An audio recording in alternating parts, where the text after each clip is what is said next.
እንዴት ነህ? ዛሬ በለተ ሰንበት ተገናኝተናል።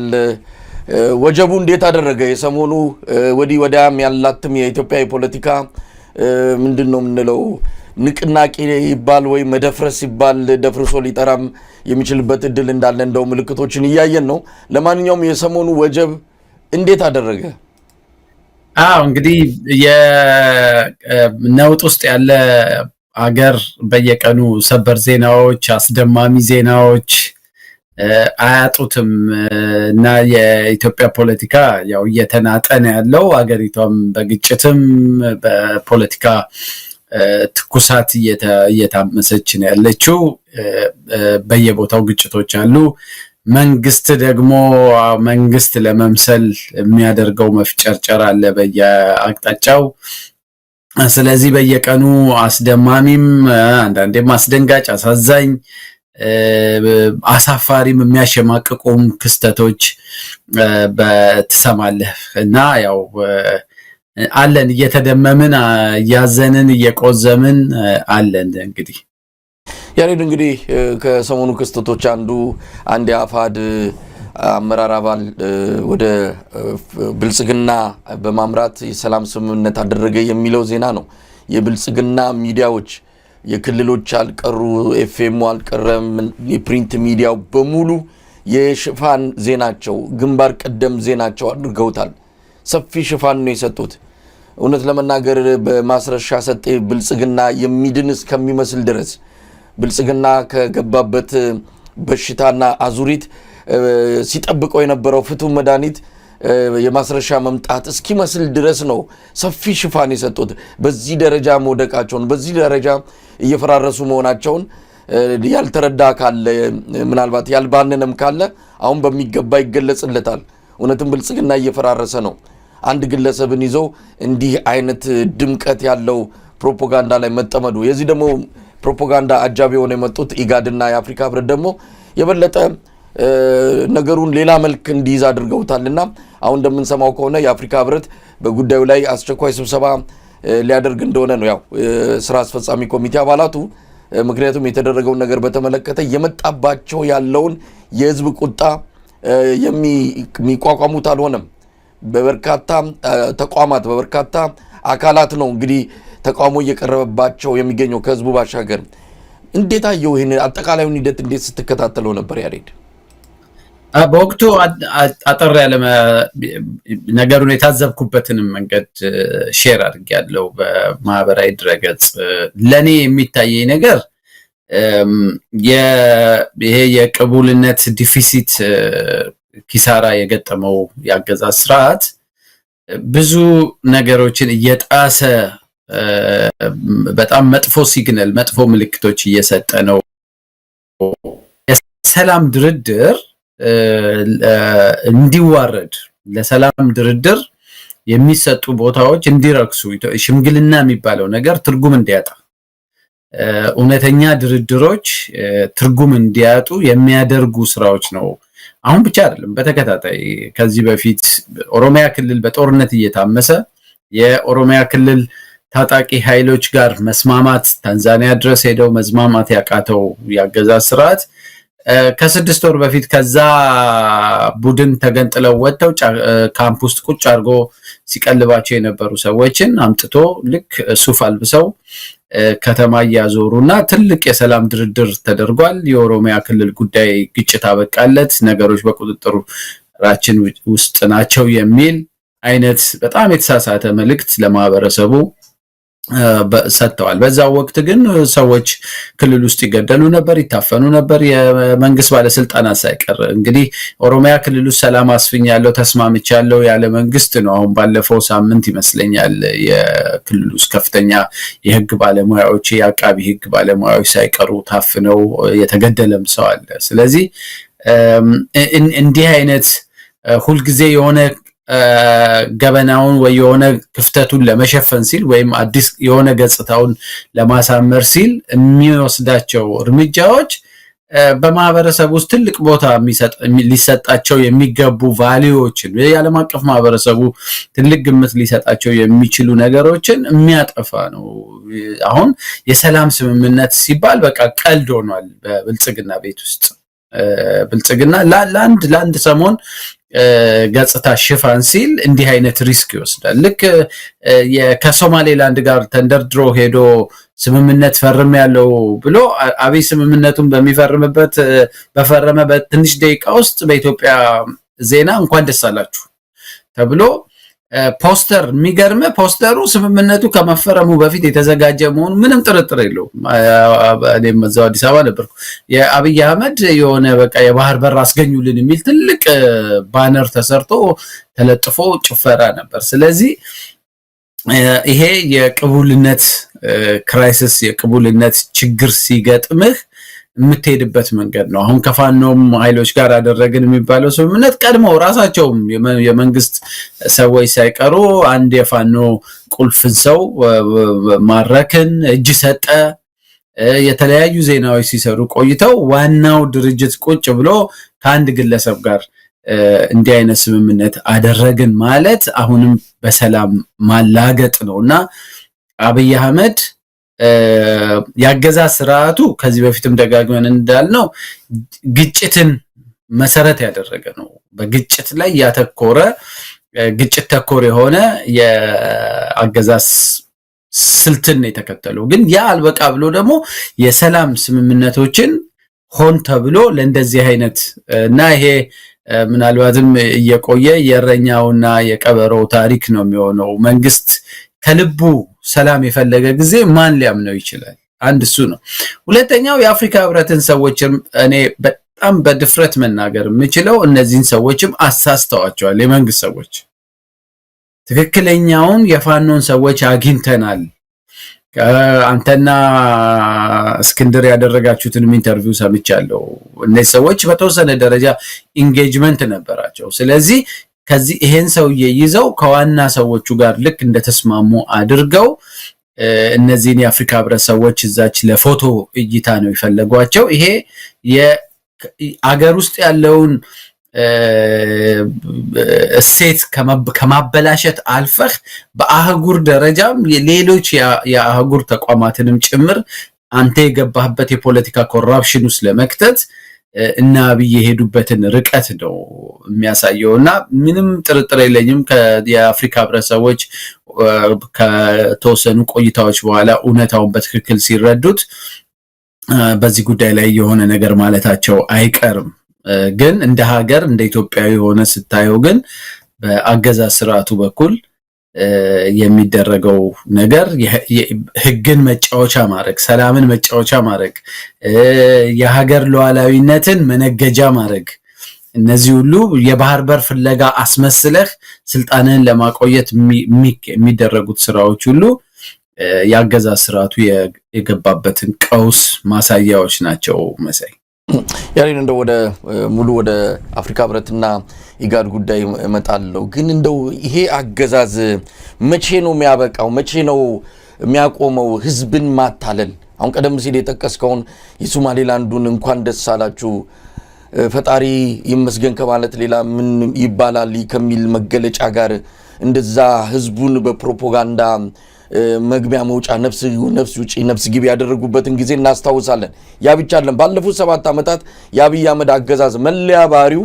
መሬት ላይ ከሚሰራው ይልቅ በሚዲያ ላይ በቴሌቪዥን ላይ የሚያስጮህ ነገር የሚበረክትበት ወደ ተግባር ያልተመነዘሩ ቃሎች የበዙበት የስልጣን ዘመንን ነው የምናስታውሰው። ምናልባት በህወሓት ኢህአዴግ ዘመን በዚህ ደረጃ ህዝብን እያታለሉ ህዝብን እየናቁ የታዩበት አጋጣሚ ካለ እንደው በቁጥር ልንጠቅስ እንችላለን። ይህ ግን በየዕለቱ ህዝብን ማታለል በየዕለቱ ህዝብ ያላቸው ንቀት የሚያሳዩ ተግባራትንና መልእክቶችን ነው የሚያስተላልፉት።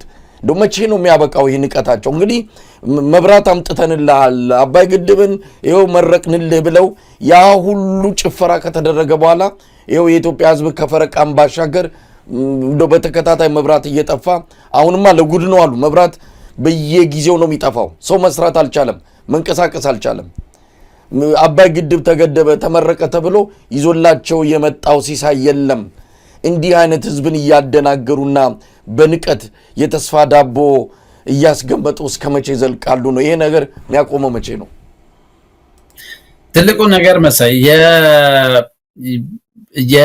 በህዝብ በኩል ተቀባይነት አላገኘውም ብለህ ስታስብ መንግስታት ብዙ ጊዜ የሚያደርጉት ህዝብ የሚፈልጋቸውን ነገሮች ጤናማ መንግስት ከሆነ ህዝብ የሚፈልጋቸውን ነገሮች አድርጎ አሳይቶ የህዝብን ቀልብ ገዝቶ ቅቡልነትን በዛ መንገድ ያተርፋል። እሱን ማድረግ ሳትችል ስትቀር ደግሞ ፕሮፓጋንዳ ላይ ነው የምታተኩረው።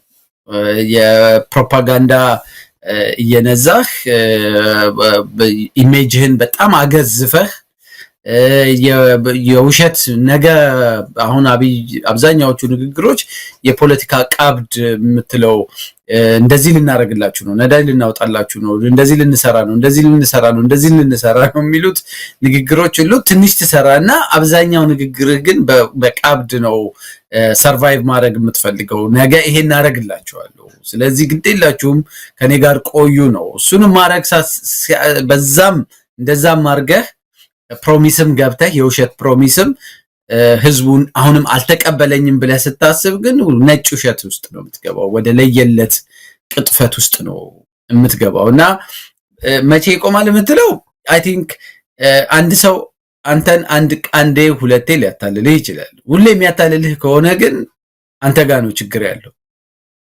ስለዚህ እኔ የኢትዮጵያ ህዝብ አሁን በብዙ የመንግስት ሚዲያዎችን ስራዬ ብዬ እከታተላለሁ እና በእያንዳንዱ ዜናዎች ስር ያለውን የህዝብ ኮሜንት ያየህ እንደሆነ የአብይ አህመድ የግል ፔጁ አካውንቶች ውስጥ የሚሰጡትን ትዊተር ላይ ፌስቡክ ላይ የሚሰጡትን አስተያየቶች ከተመለከት ህዝቡ እየተታለለ አይደለም፣ ውሸታሞች ናቸው። አሁን በዚህ በፒስ አግሪመንት ኢትዮጵያ ቴሌቪዥን ዜናውን እንደሰራ የተጻፉ ኮሜንቶችን ቁጭ ያነብ ነበር። የአፍሪካ ህብረት መግለጫውን እንዳወጣ የአፍሪካ ህብረት ፔጅ ስር ያሉትን ኮሜንቶች አይ ነበር እና ሰው እየተታለለ አይደለም። ግን ሁሌ ሊያታልልህ የሚፈልግንና ውሸታም ነው ብለህ የምታስበውን ኃይል ምን ያህል ጊዜ ትፈቅድለታለህ ነው ጥያቄው እንጂ እንትኑ አብቅቷል ብዬ ነው እኔ የማስበው። እና አብይ የኢትዮጵያን ህዝብ አሁን ህፃናቶችን ጭምር በቀደም አንድ ዜና ላይ አንተ ያቀረብከው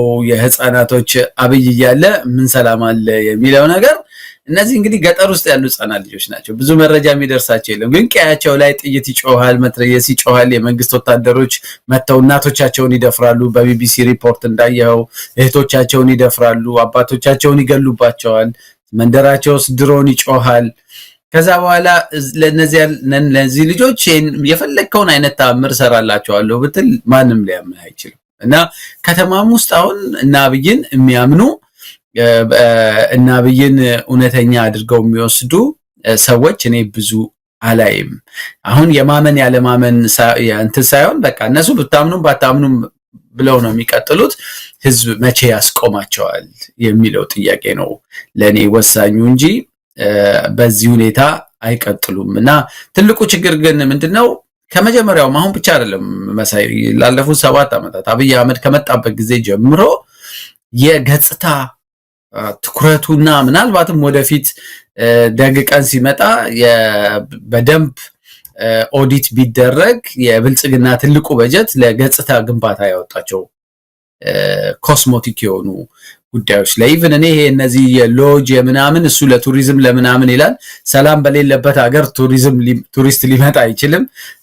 ይሄ ቤተ መንግስት ግንባታው ምናምን ሁሉ ከገጽታ ጋር ነው አያይዤ የማያቸውና ለገጽታ ግንባታ ያገዛዝ ስርዓቱ ያወጣው ገንዘብ የሀገሪቷን ኢኮኖሚ በከፍተኛ ሁኔታ ሊታደግ የሚችል እና አንዱ ትልቁ የኢኮኖሚ ሱሳይድ አይነት የፈጸመበት እንትን ትልቅ ክራይም ለገጽታው የሰጠው ትኩረት ነው። እና የመጀመሪያ ስልጣን ቢሮ የገባበትን 1 ዓመት ሲያከብር ከዚህ በፊት ሌላ ሚዲያ ላይ ተከሽዋለሁ የፎቶ ኤግዚቢሽን አዘጋጅቶ ነበር ጽፈት ቤት ውስጥ እና ሰዎች ሲስም የአሮጊቶች ቤት ሲያፈርስ ራሱ ነው ደግሞ ሁሉም ቦታ ላይ ራሱ ተነስቶ ማአት ፎቶ የሰራቸው ልማቶች እንኳን አይደሉም እሱ ነው እዛ ሰው ሲያቅፍ ሲስም ሲጨብጥ ያለውን ፎቶ አዘጋጅቶ እንትን አድርጓል። በቅርብ ጊዜ ደግሞ የጠቅላይ ሚኒስትሩ ንግግሮች ተብሎ ወደ መጽሐፍ ያሳተመ እኔ እንደዚህ ያደረገ ያገዛዝ እንትን የለምና ይሄ የሚያሳይ ሰውየው ለታይታና ለገጽታው የሚሰጠው ክብደት አሁን ወደ ውሸት ወደ ለየላቸው ውሸቶች ጭምር እየነዳው ነው ያለውና በዚህ ግን የሚታለል የማህበረሰብ ክፍል አለ ብዬ አላስብም። እንደው ያሬድ ፕሮፓጋንዳም እኮ ጥበብ ነው። ፕሮፓጋንዳ ሲባል ከጫፍ እስከ ጫፍ እንዳለ ውሸት ይዘመተ ህዝቡን በዛ በውሸት ማጥመቅ ማለት አይደለም። ፕሮፓጋንዳ እውነት እንደውም ከ90% በላይ እውነት ይዘ አቀራረብ ላይ ያን የምታቀርብበት መንገድ ሰውን እንዲስብ ሰው እንዲያዳምጥ አድርገህ የምታቀርበው ጥበብ ነው። ፕሮፓጋንዳ በራሱ መጥፎ አይደለም። ፕሮፓጋንዳ ግን ውሸቱ ሲበዛ ፕሮፓጋንዳ ሳይሆን ይሄ ቅጥፈት ነው። ይሄ ሐሰተኛ መረጃ ህዝብን ለህዝብ በማቅረብ ማወናበድ ማለት ነው። ስለዚህ አንዳንድ ጊዜ ፕሮፓጋንዳ የሚለውንም ቃል ህዝቡ ሁሉ ጊዜ በኔጌቲቭ ባሉታዊ መልኩ እንዳይመለከተው ነው። አገዛዙ ነው በተለየ ሁኔታ ውሸትን የፕሮፓጋንዳ ዋና ማጠንጠኛ አድርጎ እየተጠቀመ ያለው። ቀደም ሲል ስለ ቱሪዝም ስታነሳ ቱሪዝሙ ላይማ ተስፋ ቆረጡ መሰለኝ። አሁን የቱሪዝም ሚኒስትሯ ማናት እሷ አውሮፕላን እያስነሳች የሆኑ ነጮችን ሰብስባ ቢቸግራት ይዛ መሄድ ጀመረች። ማንም መምጣት ሳይችል ለቴሌቪዥን ቃለ መጠይቅ የሚበቃ ፈረንጅ ጠፋ። የሚያሳዩት ነገር የሚታይ ነገር ሁሉ በጦርነት ውስጥ ያለ ሆነ። ስለዚህ አሁንም ትንሽ ሰላም አለበት የተባለ ድሬዳዋና ሀረር ይዛቸው ሄዳ ቱሪዝሙን ለማጎልበት ለማጠናከር ያለመ ጉዞ ተደረጋሉ። እንግዲህ እሷ ሁሉንም እጃቸውን እያያዘች አውሮፕላን እያስነሳች በየቦታው አትሄድ ነገር ሌላ ቦታ በአውሮፕላንም የማይቻል ነው፣ ከባድ ነው። ስለዚህ ቱሪዝም የሚባለው ነገር ያለቀ ያከተመ ነገር ነው። ይሄ ምንም እንደው በፕሮፓጋንዳም ሊሸፍኑት በገጽታ ግንባታ ብለው እንደው የቴሌቪዥን ፕሮግራም ምንም ቢሰሩለት የማይሸፈን ጥሬ ሐቁ አደባባይ ላይ የተጋለጠ መሆኑን በደንብ ማየት እንችላለን። ያሬድና ወደ ጉዳያችን እንመለስ። እንደው እንዲህ አይነት ድርድር እንዲህ አይነት ቅጥፈት ያለበት ሰላም ተብሎ የሰላም ቃል ይጠራበታል፣ ግን ሰላም የሌለበት አብይ አህመድ ከመጣ እንግዲህ ይሄ ሶስተኛ ፌክ የሆነ በጣም ሐሰተኛ ድርድር ነው ያየነው። አንዱ የፕሪቶሪያ ስምምነት ነው። የፕሪቶሪያ ስምምነት ያመጣውን ጣጣ ምን ላይ እንዳለ አሁን በደንብ ሕፃን አዋቂ ሁሉ የሚረዳበት ሁኔታ ነው የተፈጠረው። ሌላው የታንዛኒያው ስምምነት ነው ከኦሮሞ ነጻነት ሰራዊት ጋር። ያንን በተደረገ በስድስተኛ ወሩ የጃልሰኝ ቡድን አምጥተው ከዛ ውስጥ ወደ 1000-2000 ወታደሮችን አሁን እስር ቤትና መልሰው ጫካ የገቡበት ብዙዎችም የሞቱበት ሁኔታ ነው የተፈጠረው። ስለዚህ የታንዛኒያ ስምምነት የሚባል የለም። ከጃልሰኝ ጋር የተደረገውም ስምምነት ፈርሷል። አሁን ደግሞ ሌላ ሐሰተኛ በጣም ደግሞ ይሄ ከሁሉም የወረደ መንግስት የሚባለውን ስም ይዞ የሚንቀሳቀስን አገዛዝ የማይመጥን በጣም አሳፋሪ የሆነ ክስተት ነው የተስተናገደው። ምን ሊመጣ ነው? በዚህ መልኩ የአማራ ህዝብን ሰላም ማምጣት ይቻላል ወይ? በየትምህርት ቤቱ ወታደር አስፍረ፣ በየቤተ ክርስቲያኑ በየዩኒቨርሲቲው ታንክና ዙ 23 ያስቀምጠ እነሱን ሳታወጣ የሆነ እንኳን ለሰላም ያለህን ቀናኢነት ለሰላም ያለህን ቁርጠኝነት የሚያሳዩ ነገሮችን ሳታደርግ አሁንም በድሮን እየመታ አሁንም በከባድ መሳሪያ እንደዚህ አይነት ጥቃት እየፈጸምክ ምንድነው ሰላም? ሰላም ትርጉሙ ምንድነው?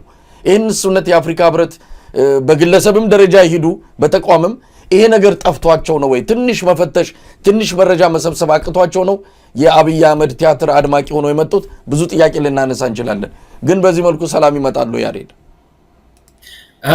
ከሱ ጥያቄ በፊት አንድ አጭር ነገር ከዚህ ከቱሪዝም እንትኑ ጋር በቅርብ ጊዜ የአማራ ክልል በ6 ወር ውስጥ ወደ ስንት ሚሊየን ቱሪስት ወደ ክልላችን መጥቷል የሚል በጣም ውሸት እስከምን ድረስ እንደሚዳፈሩ ለመዋሸት እና ያንን የሚገዳደር መረጃ ይዞ የሚመጣ ህዝብ የለም ብለው ስለሚያስቡ ክልሉ በዚህ ደረጃ እየታመሰ ወደ ጎንደር ወደ ባህር ዳር የሚሄድ ልክ ማአት ቱሪስት እንደሚፈስ አድርገው ነው እንትን ያደረጉትና ይሄ ነገር ምን ያህል እንደሚያሳስባቸው ቅድም ስትል ትዝ ስላለኝ ነው።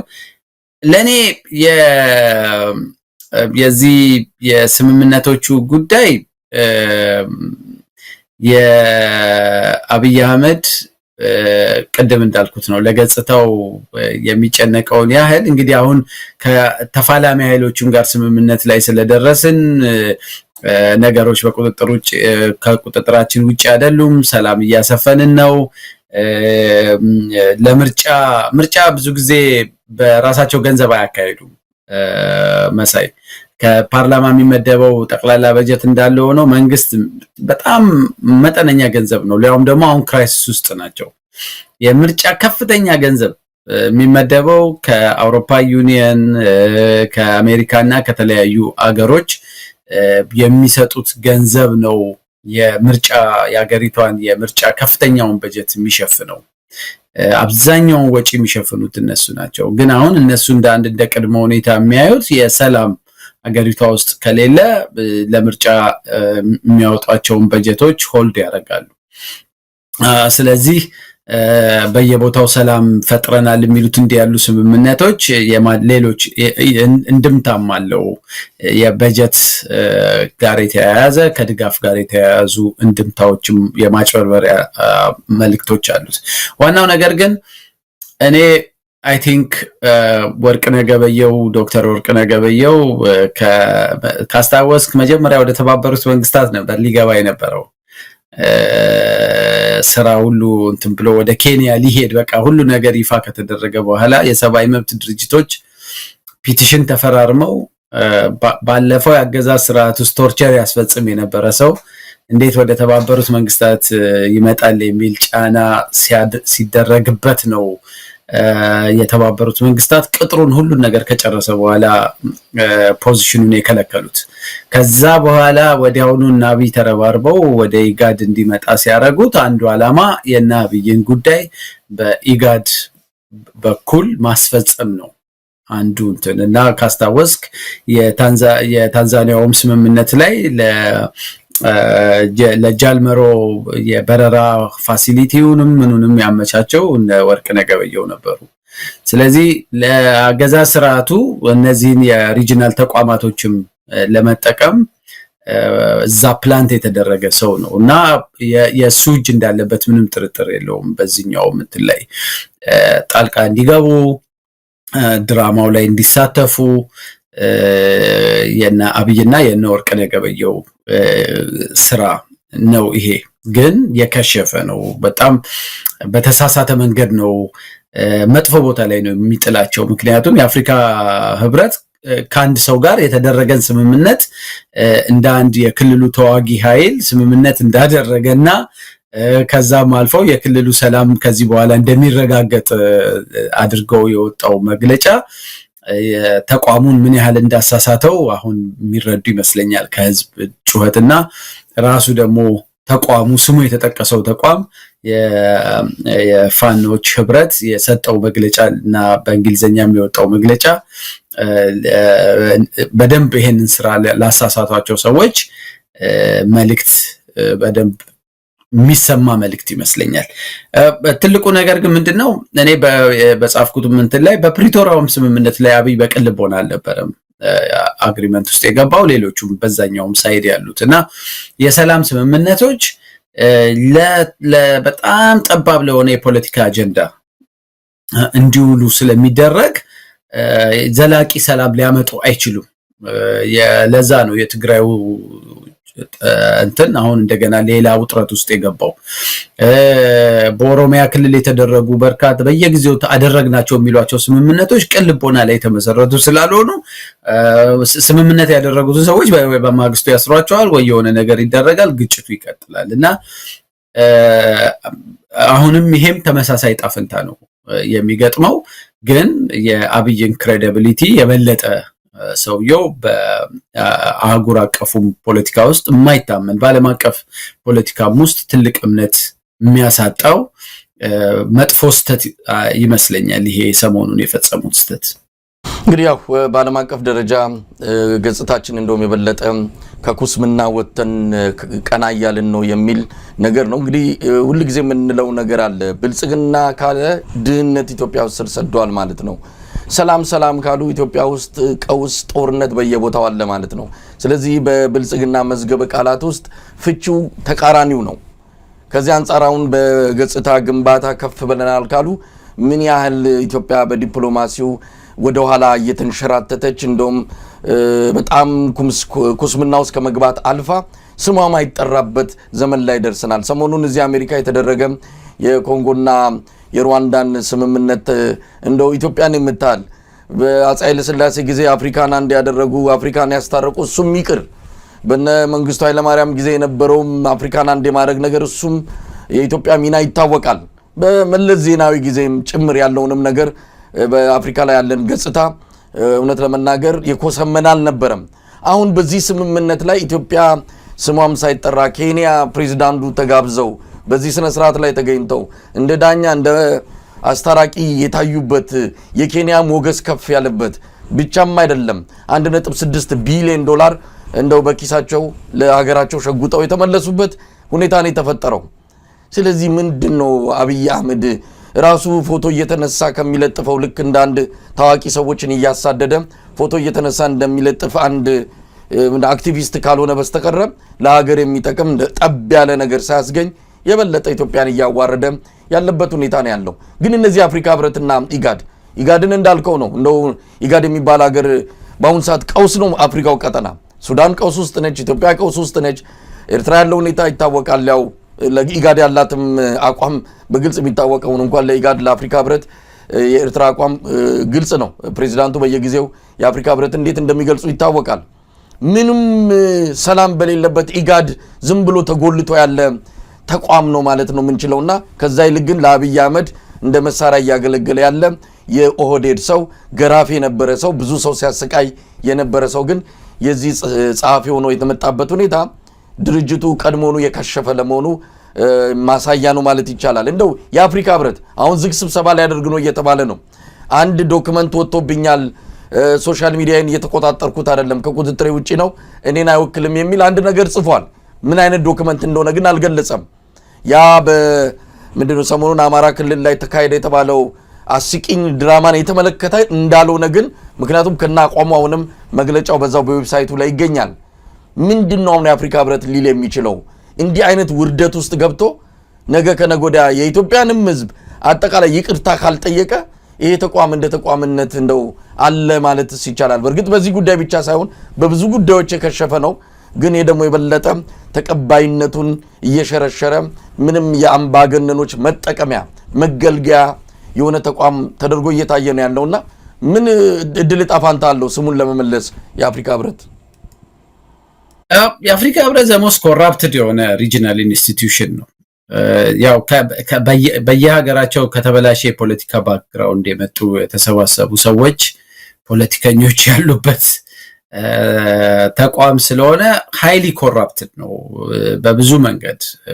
ጥሩ ሜካኒዝሞች አሉት፣ ጥሩ የህግ ማዕቀፎች አሉት። ግን በዛው ልክ ደግሞ አክተሮቹ በተለይ ስቴት አክተሮቹ መንግስትን ወክለው ወደ አፍሪካ ህብረት የሚጓዙ የሚንቀሳቀሱ ስብሰባ ላይ የሚገኙ መንግስትን ወክለው የአመራር ቦታ ላይ ያሉ አብዛኛዎቹ ኦፊሻልስ ሃይሊ ኮራፕትድ ናቸው። የሚገርምህ ለምሳሌ የአፍሪካ ህብረት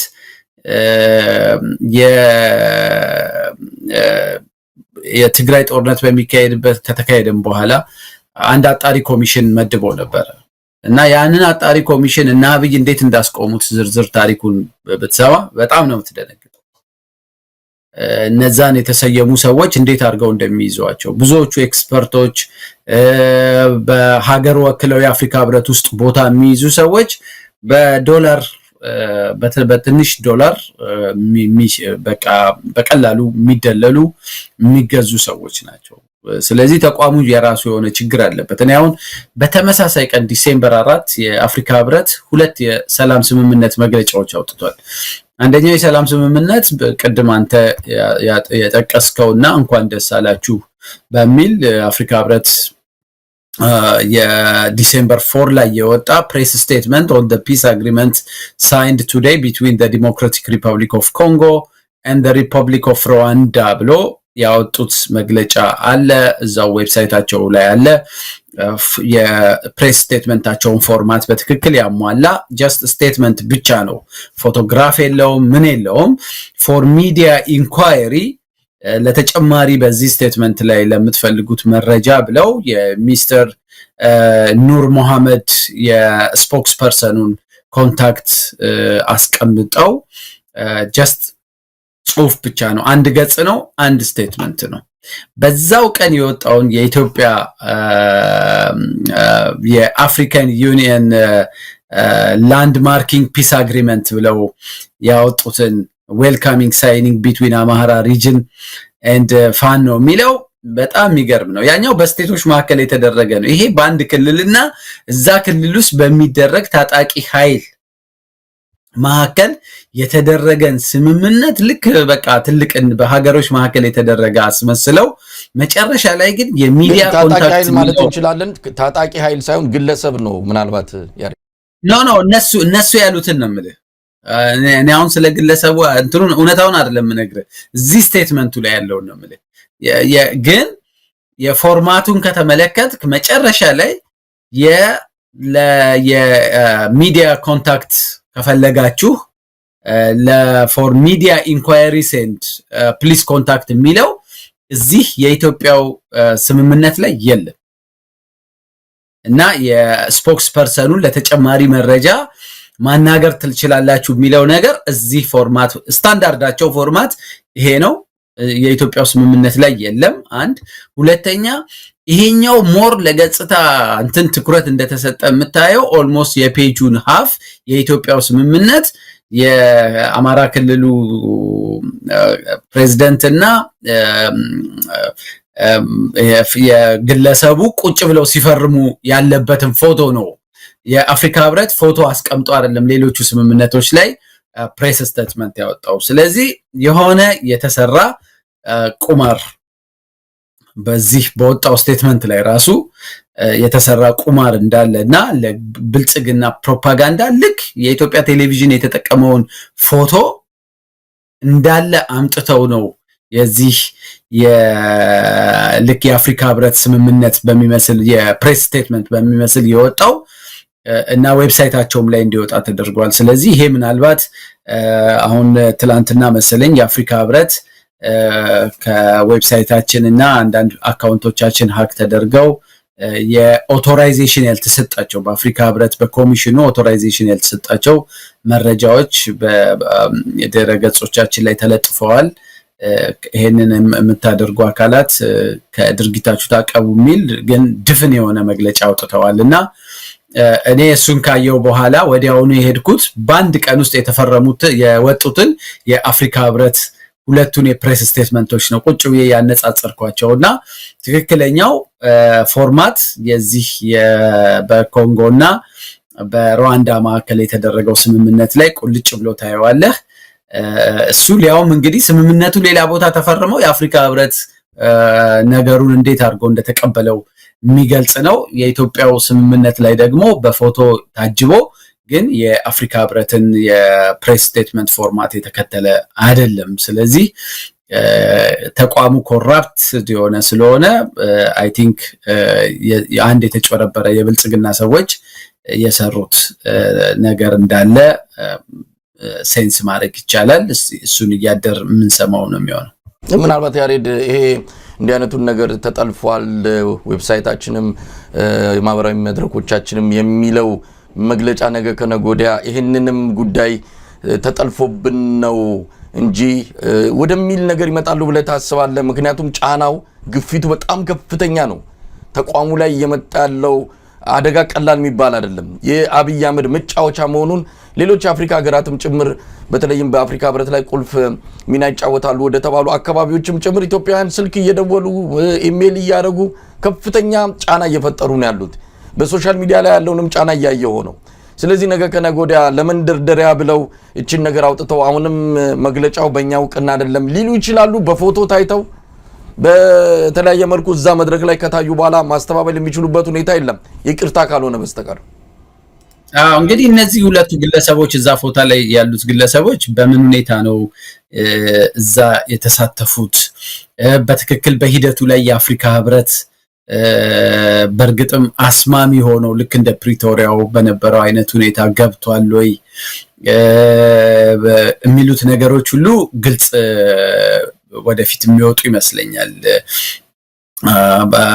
በርግጥም እነዚህን ሰዎች በሂደቱ ውስጥ በሆነ ውይይት ውስጥ ከተሳተፉ በኋላ በቃ ተስማምተናል ደግሞ ምስክር ሁኑን ብለው አስቀምጧቸው ከሆነ እና ከተሰጣቸው ማንዴት በላይ ሄደው ከሆነ ወይም የውሸት ስምምነትን አስማምተናል ብለው እዛ ቆመው መነሳታቸው በተቋሙ ስም ይሄ ተደርጎ ከሆነ እነዚህ ሁለቱ ግለሰቦች ናቸው እንግዲህ በተቋሙ ደረጃ አካውንተብል የሚሆኑት ተቋሙም ኃላፊነቱን የሚወስደውና እርምጃ የሚወስደው። አሁን እነዚህ ሁለቱ ሰዎች የተገኙበት ስታተስ ምን እንደሆነ መንግስትና እነዚህ ግለሰቦች ናቸው የሚያውቁት። አሳስተዋቸውም ከሆነ ተሳስተን ነው ሊሉ ይችላሉ ወደፊት እንግዲህ ነገሩ እየተጣራ ሲመጣ። ግን ምናልባትም ራሱ ተቋሙ ጭምር እንዲያለ ስህተት መፈጸሙን ሊያርም የሚችልበት መንገድ ምን አይነት መልክ ሊኖረው ይችላል የሚለው ግን እኔንም ማወቅ ያጓጓኛል። ከዌብሳይታቸው ላይ ዝም ብለው በዝምታ ሊያነሱት ይችላሉ ፕሬስ ስቴትመንቱን ከተወሰኑ ቀናት በፊት። ያም ከሆነ ውስጥ ለውስጥ የዳሜጅ ኮንትሮል ወስደው እርምጃ ግን እንደገና መነሳቱ ደግሞ የፐብሊክ ኢሹ የሚዲያ ኢሹ እንዳይሆን በዝምታ ሊያርሙት ይችላሉ ስተት ካለበት። ዝም ብሎ ስተት ከሌለበት ግን ምናልባት በሌሎች ጉዳዮች ሊሆን ይችላል ሰነዶቻችን ተጭበርብረዋል ያሉት ግን የተዳፈነ የሆነና በአፍሪካ ህብረት ስም መግለጫዎች መውጣታቸውና እዛ ላይ የሚለው ምንድነው አንኦቶራይዝድ የሆነ ማለት የአፍሪካ ኮሚሽን ያላጸደቃቸው ሰነዶች እንደ ኮሚሽኑ ሰነድ ተደርገው ወጥተዋል ነው የሚለው። ምናልባት ሊሆን የሚችለው ይሄን ፕሬስ ስቴትመንት ነው ብዬ እንዳስብ ያደረገኝ የአፍሪካ ኮሚሽን ያጸደቃቸው ፕሬስ ስቴትመንቶች ሁሉ ጊዜ ለፈርዘር ኢንፎርሜሽን የአፍሪካ ህብረቱ ስፖክስ ፐርሰን ኮንታክት አድርጉ የሚል ኢሜይሉና ስሙ ይቀመጥበታል። የዚህ የኢትዮጵያው ስምምነት ኢትዮጵያ ውስጥ እነዚህ ሰዎች ያደረግን የሚሉት ስምምነት ግን የዛ ኮንታክት ፐርሰን ስምም ምንም የለውም ፎርማቱ። ዝም ብሎ የደብዳቤውን ፎርማት ነው የተጠቀሙት ግን እቺ ፓርት የለች። እቺ ቁልፍ ፓርት ነች። ብዙ ጊዜ መግለጫ ሲወጣ አንድ ተቋም ለተጨማሪ መረጃ እገሌን አናግሩ ሲል አላማው መረጃ ለሚፈልጉ አካላት ተጨማሪ መረጃ ለመስጠት ብቻ አይደለም፣ እውነተኛነቱንም ለማሳያ ነው። ይሄ ሰነድ እዚህ ሰነድ ላይ ጥያቄም ያለው አካል ካለ በዚህ ኢሜል አድሬስ የተቋማችንን ኮንታክት ፐርሰን አናግሩ ነው። ይሄ የኢትዮጵያው ስምምነት እሱን ያይዝም። ስለዚህ እሷን ፓርት ሆም ብለው ነው ያወጣት ማለት ነው።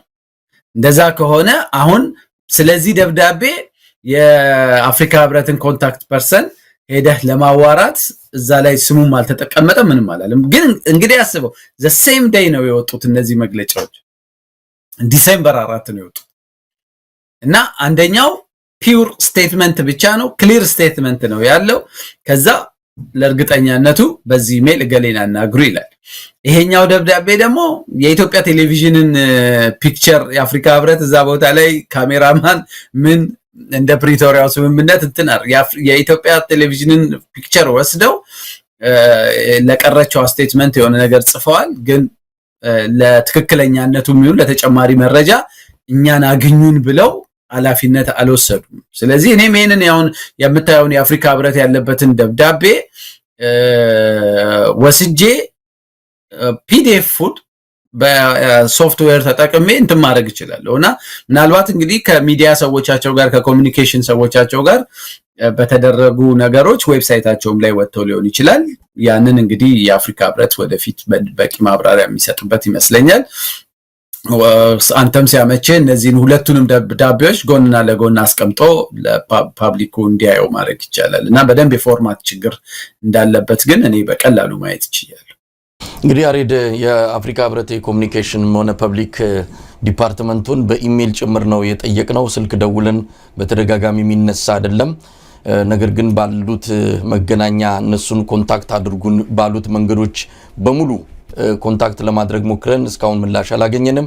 አንድ ዝም ብሎ ራሱ መልስ የሚሰጥ ለላከው ኢሜል ወዲያውኑ አውቶማቲክ ሆኖ የተቀመጠ መልስ አለ። እሱን ከመስጠት ያለፈ ትክክለኛ መልስ እየሰጡን አይደለም። ስለዚህ አፍሪካ ህብረት ጋር የሆነ ችግር እንዳለ ነው የሚታወቀው። እሱን በተመለከተ እንግዲህ በዝርዝር ተሰበሰቡ የተባሉት ማስቸኳይ ስብሰባ ስለምን እንደሆነ ውጤቱን አብረን ከሰሞኑ የምናየው ይሆናል። ቲያትሩ ግን አማራ ክልል ላይ ደመቅ ብሎ ነው እየተካሄደ ያለው። ማስረሻ ሰጤ በቀጣይ የአማራ ክልል ፖሊስ ኮሚሽን አማካሪ ሆኖ ሊመጣ እንደሚችል ነው ፍንጮች የሚያሳዩት። በአንድ ስልጣን ወደ አማራ ክልል እንደሚሄድ ተመልክቷል። እንግዲህ ፋኖዎች ያው ጥንቃቄ ያደርጋሉ። እንዲህ አይነት ሰው ከጎናቸው ወጥቶ ክህደት ሲፈጽም ሊያደርጉ የሚችሉትን ጥንቃቄ እያደረጉ እንዳለ እንገምታለን። ብዙ ነገሮችን ሊያወጣ ይችላል፣ ብዙ ነገሮችን ሊናገር ይችላል። ከዚህ አንጻር ከፍተኛ ጥንቃቄ መደረግ እንዳለበት ይታመናል። ከአንድ ትልቅ የሳር ቤት ላይ አንዲት ሰበዝ የተመዘዘች እንጂ ከዛ ውጪ ምንም የሚመጣ ለውጥ ወይም ደግሞ ችግር አይኖርም። አስረስ ማረ ዳምጤ እንደተናገረው ከሆነ ትግሉን ከግለሰቦች ኪስ አውጥተን የህዝብ አድርገናል። አደራችንን በተለይ ትግሉን የህዝብ በማድረግ ረገድ አደራችንን ተወጥተናል። ከግቡ ለማድረስ ደግሞ እንሰራለን ያለው። ስለዚህ የትኛውም ግለሰብ አሁን የቀሩትም ጭምር እንደሚናቸው የግል ውሳኔ ወስነው ከትግሉ ቢለዩ የአማራ ህዝብ ትግል ወደ ኋላ የሚቀለበስ አይደለም፣ ውጤት ያመጣል። ሰሞኑን የምናያቸው የአገዛዙ መርበትበትና እዚህም እዛም ለገጽታ ግንባታ ብሎ የሚያደርጋቸው እርምጃዎች ከምንም በላይ እየፈራረሰ መሆኑን የሚያሳዩ ናቸውና ለኢትዮጵያ ህዝብ መጪው ጊዜ ተስፋ እንደሆነ በልበ ሙሉነት መናገር ይቻላል። እንደ ወደ ኢዜማ ጉዳይ እንምጣ። ያሬድ ኢዜማ አጀንዳዎቹን ለምክክር ኮሚሽኑ አቅርቧል የሚል ዜና ሰምተን ነበረ። ከነዛ አጀንዳዎች አንዱ መጪው የኢትዮጵያ ስርዓተ መንግስት ፕሬዝዳንታዊ እንዲሆን የሚጠይቅ መሆኑን ዛሬ ሪፖርተር ጋዜጣ ባስነበበው ዜና ላይ ተመልክተናል። ስለዚህ አብይ አህመድ በዋናነት ኮሚሽኑን ያቋቋመው ይሄ የኢትዮጵያን የመንግስት ስርዓት ከፓርላሜንታሪ ወደ ፕሬዝዳንታዊ ለማድረግ ፍላጎት እንዳለው ይህን እሱ በቀጥታ ከሚጠይቅ በነብራኑ በኩል እንዲጠየቅ አደረገ የሚለው ጥርጣሬ ዛሬ በይፋ እውነት መሆኑ ተረጋግጧል። ስለዚህ አብይ ፕሬዝዳንት ሆኖ ስልጣኑን አጠናክሮ እንዲቀጥል ኢዜማ አጀንዳ አድርጎ አቀረበ በሚል ተስተካክሎ ዜናው ቢሰራ የበለጠ ስሜት ይሰጣል ማለት ይችላልውና እንዴት አየው ግን ያሬድ? እኔም ዜናውን ሳየው አስደምሞኛል። ምንድነው እንግዲህ አንድ አይነት አቋም ይዘዋል ሊሆን ይችላል። ኢዜማዎች ፕሬዚደንሻል የሆነ ወይም የፕሬዝዳንታዊ የመንግስት መዋቅር መኖር ጥቅሙ ምን እንደሆነ ቀድሞውም ከህዝብ ጋር በዚህ ጉዳይ ላይ ውይይት ከፍተው ማወቃቸውን ምንም እኔ ወይ አመለጠኝ ዜና ካለ እንትን አደርጋለሁ፣ ግን ፕሮሞት አድርገውት በዚህ ርዕስ ላይ ውይይት ሲያደርጉም ሰምቼ አላቅም እና ይሄንን ቀጥታ እንግዲህ ለምክክር ኮሚሽኑ እንደ አጀንዳ እንዲያዝ አድርገዋል። ግን ከነሱ በፊት በቅርብ ጊዜ አብይ ይሄ ፓርላማ እንደዚህ አሁን ባለበት ሁኔታ አይቀጥልም፣ ይዘቱንም አወቃቀሩንም ሁሉንም ቀይረን ሌላ ፎርማት ያለው ፓርላማ ነው የሚኖረው የሚል ፍንጭ ሁሉ ሰጥቶ ነበር። እንግዲህ የሚደጋገፍ ሐሳብ ከዛ በፊትም የፕሬዝዳንታዊ የሆነ የመንግስት አወቃቀር ለብልጽግናም ጭምር እንደሚያዋጣው አይነት ምልክት የሚሰጡ መረጃዎች አብይም ወደዛ አይነት መንገድ እየሄደ እንደሆነ አንዳንድ የነሱ ምሁራኖች እሱንም ፕሮሞት ሲያደርጉ ስለቆዩ ብልጽግናና ኢዜማ ካላቸው በጣም የመደጋገፍ የመቀራረብ ምናልባትም እንደ ተቃዋሚ እንደ ተፎካካሪም ለማየት እኔ ፐርሰናሊ እንደ ተፎካካሪ ማየት ካለው ጠቅላላ ሁኔታ አንፃር ይቸግረኛል። የሚደጋገፉ ተደጋጋፊ ኃይሎች ነው የሚሆኑት። ምናልባትም ከዚህ በፊትም አንድ ውይይትም ላይ ፕሮፖዝ ያደረኩት መርጅም ቢያደርጉ ወደፊትም ምናልባት መርጅም ሊያደርጉ ይችላሉ። ስለዚህ የጋራ ምልከታ የጋራ አቋም እንዳላቸው ነው ይሄ የሚያሳየው። ምናልባትም አሁን ባለው የአገሪቷ ሁኔታና ምርጫ ከተካሄደ ኢዜማ ልክ እንዳሁኑ ፓርላማ ምናልባት አንድ ሰው ሁለት ሰው መቀመጫ ላይ ሊያስቀምጥ ይችል ይሆናል። ምክንያቱም አገሪቱ ውስጥ ባለው ጠቅላላ ውጥረትም ምንም እንደው ከምሩ እንኳን መወዳደር ቢፈልግ ያገዛዝ ስርዓቱን አሁን መነቅነቅ የሚችልበት አቋም ላይ አይደለም ያለው። ልክ እንደ ብልጽግና የፐብሊክ የህዝብ ቅቡልነት ችግር ከገጠማቸው የተቃዋሚ ፓርቲዎች አንዱ ነው። የድርጅቱ ቁልፍ የሚባሉ አመራሮች ሲወጡ ራሱ ለህዝብ የተናገሯቸውን ነገሮች እንደነ አንዱዓለም አራጌ ስለ ዳንኤል ሽበሺ ሌሎቹንም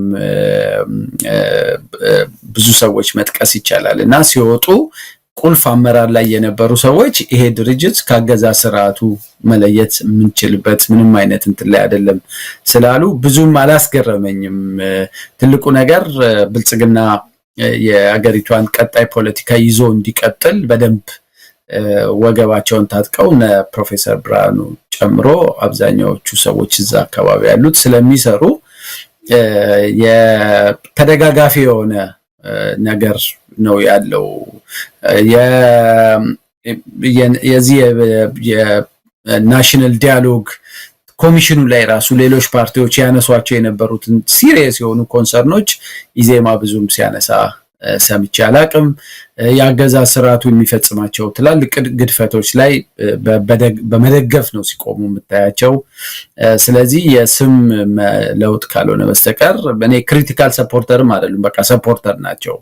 የድጋፍ ድርጅት አድርጌ ነው እኔ የምወስዳቸው። ስለዚህ ብልጽግናን የሚያጠናክረውን ነገር ከማድረግ ወደኋላ አይሉም። ይሄኛውም አሁን ያቀረቡት አጀንዳ ተደጋጋፊ አቋማቸውን ማሳያ ይመስለኛል። እንደው ያሬድ ነገሩ በጣም አስገራሚ ስለሆነብኝ ነው። ምክንያቱም ብርሃኑ ነጋ ከ2-3 ዓመት በፊት ጀምሮ ነው ፕሬዝዳንታው እንግዲህ አብይ አህመድ ሊያደርግ ያሰበውን በእንደነዚህ አይነት ሰዎች በፖለቲካውም ሆነ በተለያዩ የሙያ ዘርፎች ትንሽ ከፍ ያለ ቦታ ስም አላቸው የሚባሉ ሰዎች ላይ ሄዶ ጆሮአቸው ጋር ሹክ ይላል። እነሱ ደግሞ ያንን ያዛምቱታል። ደጋፊዎቻቸው ባገኙት መዋቅር ባገኙት መድረክ ላይ በቃ ፕሬዝዳንታዊ ሊሆን ነው፣ በቃ ክልልን ሊያጠፋ ነው። እንደዚህ አይነት ነገር ነው አብይ አህመድ ነው የሚናገረው። ፍላጎቱን ይነግራቸዋል። ከሱ መጣ እንዳይባል ብርሃኑ ነጋ ይህንን አጀንዳ ውስጥ ለውስጥ በይፋዊ ባልሆነ ግን እዚህ ድረስ መጥቶ ለደጋፊዎቹ ጭምር ሰብስቦ ነግሯቸዋል። እዚህ ላሉት አሁንም ድረስ በሱ አምነው ለዘለቁት ታማኝ ደጋፊዎቹ የገለጸላቸው ፕሬዝዳንታዊ ይሆናል ጠብቁ አለ። ምንድነው ፕሬዝዳንታዊ በመሆን የኢትዮጵያ በሽታ ይፈወሳል? እስቲ ይሁን እንደው ብርሃኑ በዛ ደረጃ ነው አንድ ተቃዋሚ መምጣ ኢትዮጵያ ውስጥ አላላውስ ያለ ህዝቡን መውጫ መግቢያ ያሳጣ የሰላም ጉዳይ እዛ ላይ አብሮ መስራትም ካለበት አብሮ ሰርቶ የኢትዮጵያ ህዝብ እፎይ እንዲል ማድረግ ሲገባው በአብይ አህመድ ዜማ እየሰከረና እየደነሰ እንደው ተቃዋሚ ነኝ ብሎ አደባባይ መውጣቱ ከምንም በላይ ከብልጽግና በላይ የኢዜማ ጉዳት ነው ኢትዮጵያ ላይ። ምክንያቱም ብርሃኑ ነጋ ነው በኢትዮጵያ ፖለቲካ ላይ ያለው ድርሻ ይታወቃል። አምነውት ደግሞ ከዳር እስከ ዳር ድርጅቱ እውነትም የዜግነት ፖለቲካ ይከተላል ብለው አብረው ትንሽ እንትን ያሉ ሰዎችም አሉ። ለነዛ ሰዎች ክብር ለኢትዮጵያ ህዝብ ክብር ሲል የተወሰነ ነገሮችን በቁርጠኝነት ያደርጋል ተብሎ ተስፋ ሲደረግበትም ነበር። ግን ያ ሁሉ ጠፍቶ አሁን እንደው ቀደም ሲል አንተ እንደው አንድ ፓርቲ ቢሆኑ የሚል ነገር አነሳ። ቤኒሻንጉል ላይ አንድ ፓርቲ የተቃዋሚ ፓርቲ ሙሉ በሙሉ ብልጽግና መሆኑን በፊርማ አረጋግጠው ከዚህ በኋላ ተቃዋሚ አይደለም ከብልጽግና ጋር ተዋድጃለሁ አለ። እንደዛ ይሻል ነበረ። በይፋ ከብልጽግና ጋር ተዋደናል፣ ልዩነት የለንም። ከብልጽግና በላይ ብልጽግና ሆኖ የሚጮሁት ደግሞ እነሱ ናቸው። በቅርቡ ግርማ ሰይፉ የኮሪደር ልማቱ ድህነትን አጠፋ እንጂ ደሃን አላጠፋም ብሎ በአደባባይ እኔን ግንባር ያርጎ ብሎ ተናግሯል። ይሄ ብልጽግናዎችም በዚህ ደረጃ በዚህ ቶን አልተናገሩም፣ በዚህ ድምጸት። ስለዚህ ኢዜማ ምንድን ነው? ለምንድን ነው የኢትዮጵያን ህዝብ ንቃተ ህሊና የሚፈታተነው? ለምንድን ነው አሁንም የተቃዋሚ ካባ ለብሶ እንደ ተቃዋሚ እየተወነ መቀጠል የሚፈልገው? ይህ አጀንዳ የአብይ አህመድ አጀንዳ ነው። በዚህ አጋጣሚ የምክክር ኮሚሽኑ ማን እንደሆነ የተጋለጠበት ነው ማለት እንችላለን። ይህ ምክክር ኮሚሽኑ ዋና ዓላማው የአብይን አህመድ መንግስት ፕሬዝዳንታዊ አድርጎ የሥራ ዘመኑን አብቅቶ ወደ የቤታቸው መመለስ ነው። ይህንን ሊያስፈጽሙ ነው እየሰሩ ያሉት እንጂ ኢትዮጵያ ውስጥ ሰላም ለማምጣት፣ ኢትዮጵያ ውስጥ ምክክር ለማምጣት፣ ኢትዮጵያ ውስጥ ውይይት ለማስፈን አይደለም። አየናቸው። ባለፈውም አብይ አህመድ እነሱ መጡ ቀሩም ያመጣናቸው እኮ እንዲደግፉን እንጂ እንዲያፈርሱን አይደለም ብሎ በግልጽ የምክክር ኮሚሽኑን ሚናና ተግባር ደበላልቆ የብልጽግና ንግስና አስፈጻሚ ምንድነው ንግስና አመቻች አድርጎ ያቀረበበትን መንገድ ነው የሰማ ነው። ስለዚህ ብዙ አካላት እየተጋለጡ በመጨረሻ ማን እንደሆኑ እርቃናቸው እየተጋለጠ የመጣበት ሁኔታ ነው ያለውና ኢዜማ ለምን ግልጹን አይናገርም? ከዚህ በኋላ እኔ ተቃዋሚ አይደለሁም ከብልጽግና ጋር ውህደት ማድረግ አለብን፣ ምንም የምንለይበት ነገር የለም፣ ብልጽግና እስካለ ድረስ ነው እኛም ኢትዮጵያ ውስጥ መንቀሳቀስ የምንችለው። ስለዚህ ብልጽግናንን ብለው መምጣት ቢችሉ አንድ ነገር ነው። ኢዜማንን እያሉ ከቀጠሉ ግን እውነት ለመናገር የኢትዮጵያ ሕዝብ ከማንም በላይ ከብልጽግና ባልተናነሰ ሁኔታ መታገል ያለበት ኢዜማን ነው። እኔ የብልጽግና ኢዜማዎች ሆኖ አሁን ብልጽግናዎችም ኢዜማን በተቋሚነት እንዲቆይ የሚፈልጉበት በቂ ምክንያት አላቸው። ምክንያቱም ምርጫው በማናቸውም ሁኔታ ውስጥ ዞሮ ዘግይቶ ምንም መካሄዱ አይቀርም። ስለዚህ አትሊስት ይሄንን የፌክ ምርጫ የውሸት ምርጫ ነው የምለው ያንን የውሸት ምርጫ የሚያጅብህ አካል ከሌለ ምርጫው ምርጫ አይሆንም። አትሊስት ዝም ብሎ ምርጫ ተብሎ ስም ሊወጣለት አይችልም። ስለዚህ ለዓለም አቀፍ ማህበረሰቡም ለሚደግፏቸው በገንዘብም በምንም ቢያንስ ምርጫው ላይ ተቃዋሚ ኃይሎች አሉ የሚለውን ኢሜጅ ያመጣላል። ምናልባት ከምርጫው በኋላ ኢዜማ ጓዙን ጠቅልሎ ሊቀላቀል ይችላል ወይ እንደ ፓርቲም የፐብሊክ ሰፖርት ካጣ እንደ ፓርቲም ኤግዚስት ላያደርግ ይችላል። ግን አትሊስት ዋነኛ የሚፈለግበትን ሚሽን ከምርጫ ጋር የተያያዘው ሚሽን መወጣት አለበት። ስለዚህ ከምርጫው ወዲህ እሱ ሊሆን አይችልም። ከምርጫው በኋላ ግን ላይቀጥልም ይችላል እንደ ፓርቲ ወይም ደግሞ ምናልባት መርጅም ሊያደርግ ይችላል ወይ ሌላ መልክ ሊይዝ ይችላል። ለማንኛውም ግን ለዚህ ምርጫ አስፈላጊ ነው። አሁን የምርጫ መካሄድ አይችልም ኢትዮጵያ ውስጥ ባለው የዚህ አስቸጋሪ የሆነ የግጭት አውድ ውስጥ ምርጫ ማካሄድ አንችልም ብለው ሌሎች ፓርቲዎች የሚያሳዩትን አይነት ጠንከር ያለ አቋም በኢዜማ በኩል ብዙም አታይም። አንድ ሁለተኛ ኢዜማ ሌሎች ፓርቲዎች የሚገጥማቸውን አይነት ፈተናም ያን ያህል አሁን በቀደም አይተሃል የኢሃፓ ሰዎች መሰብሰቢያ አዳራሽ እንኳን ማግኘት አልቻሉም። በየሆቴሎች ማስፈራሪያ ዛቻ እየደረሰባቸው ምርጫ ቦርድ ለይስሙላ ደብዳቤ ይጽፋል። የአዲስ አበባ መስተዳድር ከለከለ እንዳይባል የውሸት ደብዳቤ ይጽፋል። ከዛ በኋላ ግን ከጀርባ ደህንነቶች ስልክም እየደወሉ በአካልም እየሄዱ ሆቴሎችን ለነዚህ አካላት አዳራሽ አታከራዩ ይላሉ። ኢዜማ ግን ከራሱ ከያዘውም ኢንፍራስትራክቸር አልፎ ገና ሲገባም ሰፊ ሁኔታዎች ተመቻችተውለታል። በአገዛዝ ስርዓቱ በብዙ መንገድ እንደሚደገፍ ይታወቃል። እንኳን ኢዜማ የድሮ እናንተ የምትሰሩበት ግንቦት ሰባት በባለቤትነት ይዞት የነበረው ኢሳት ራሱ በጠቅላይ ሚኒስትር ቢሮ እንደሚደገፍ ይታወቃል እና በብዙ መንገድ በእነሱ ድጋፍ ካሉበት ህንፃ አመቺ ሁኔታ አንስቶ በብዙ መንገድ ዶክተር ብርሃኑ ከጠቅላይ ሚኒስትሩ ጋር ባለው ፕሮፌሰር ብርሃኑ ካለው ቅርበት አንጻር ድጋፍ ይሰጣቸዋል። ግን አሁን አትሊስት ይሄንን ወቅት ማሳለፍ ስላለባቸው ኢት ኢዝ ቱ ኤርሊ መርጅ ለማድረግ ለዚህ ለምርጫው ድራማ አይመችም። ስለዚህ ይሄን ምርጫ ለማሳለፍ የግድ የኢዜማ አይነት አክት የሚያደርግ ፓርቲ ይኖራል። ግን በጣም በእርግጠኝነት የምናገረው የኢትዮጵያ ሕዝብ ምን እንደሆነ በደንብ ያወቀ ይመስለኛል።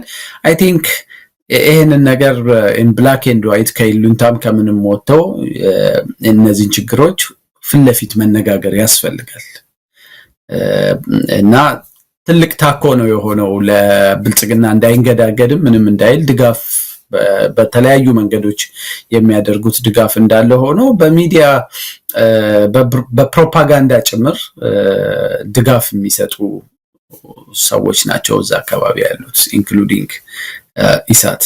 ስለዚህ እኔ አንድ ኢንተርቪው ኢሳት ላይ ጠንከር ያለ እዛ አዲስ አበባ ሆኜ ሲሪየስ የሆነ ትችት መንግስት ላይ በሚሰሩ የሰብአዊ መብት ጥሰቶች በተፈጸሙባቸው ጉዳዮች ላይ ጠንከር ያለ ውይይት አንድ ጋዜጠኛ ጋብዞኝ ካደረኩ በኋላ ያ ጋዜጠኛ እኔን ኢንተርቪው በማድረጉ ከኢሳት ተባሯል።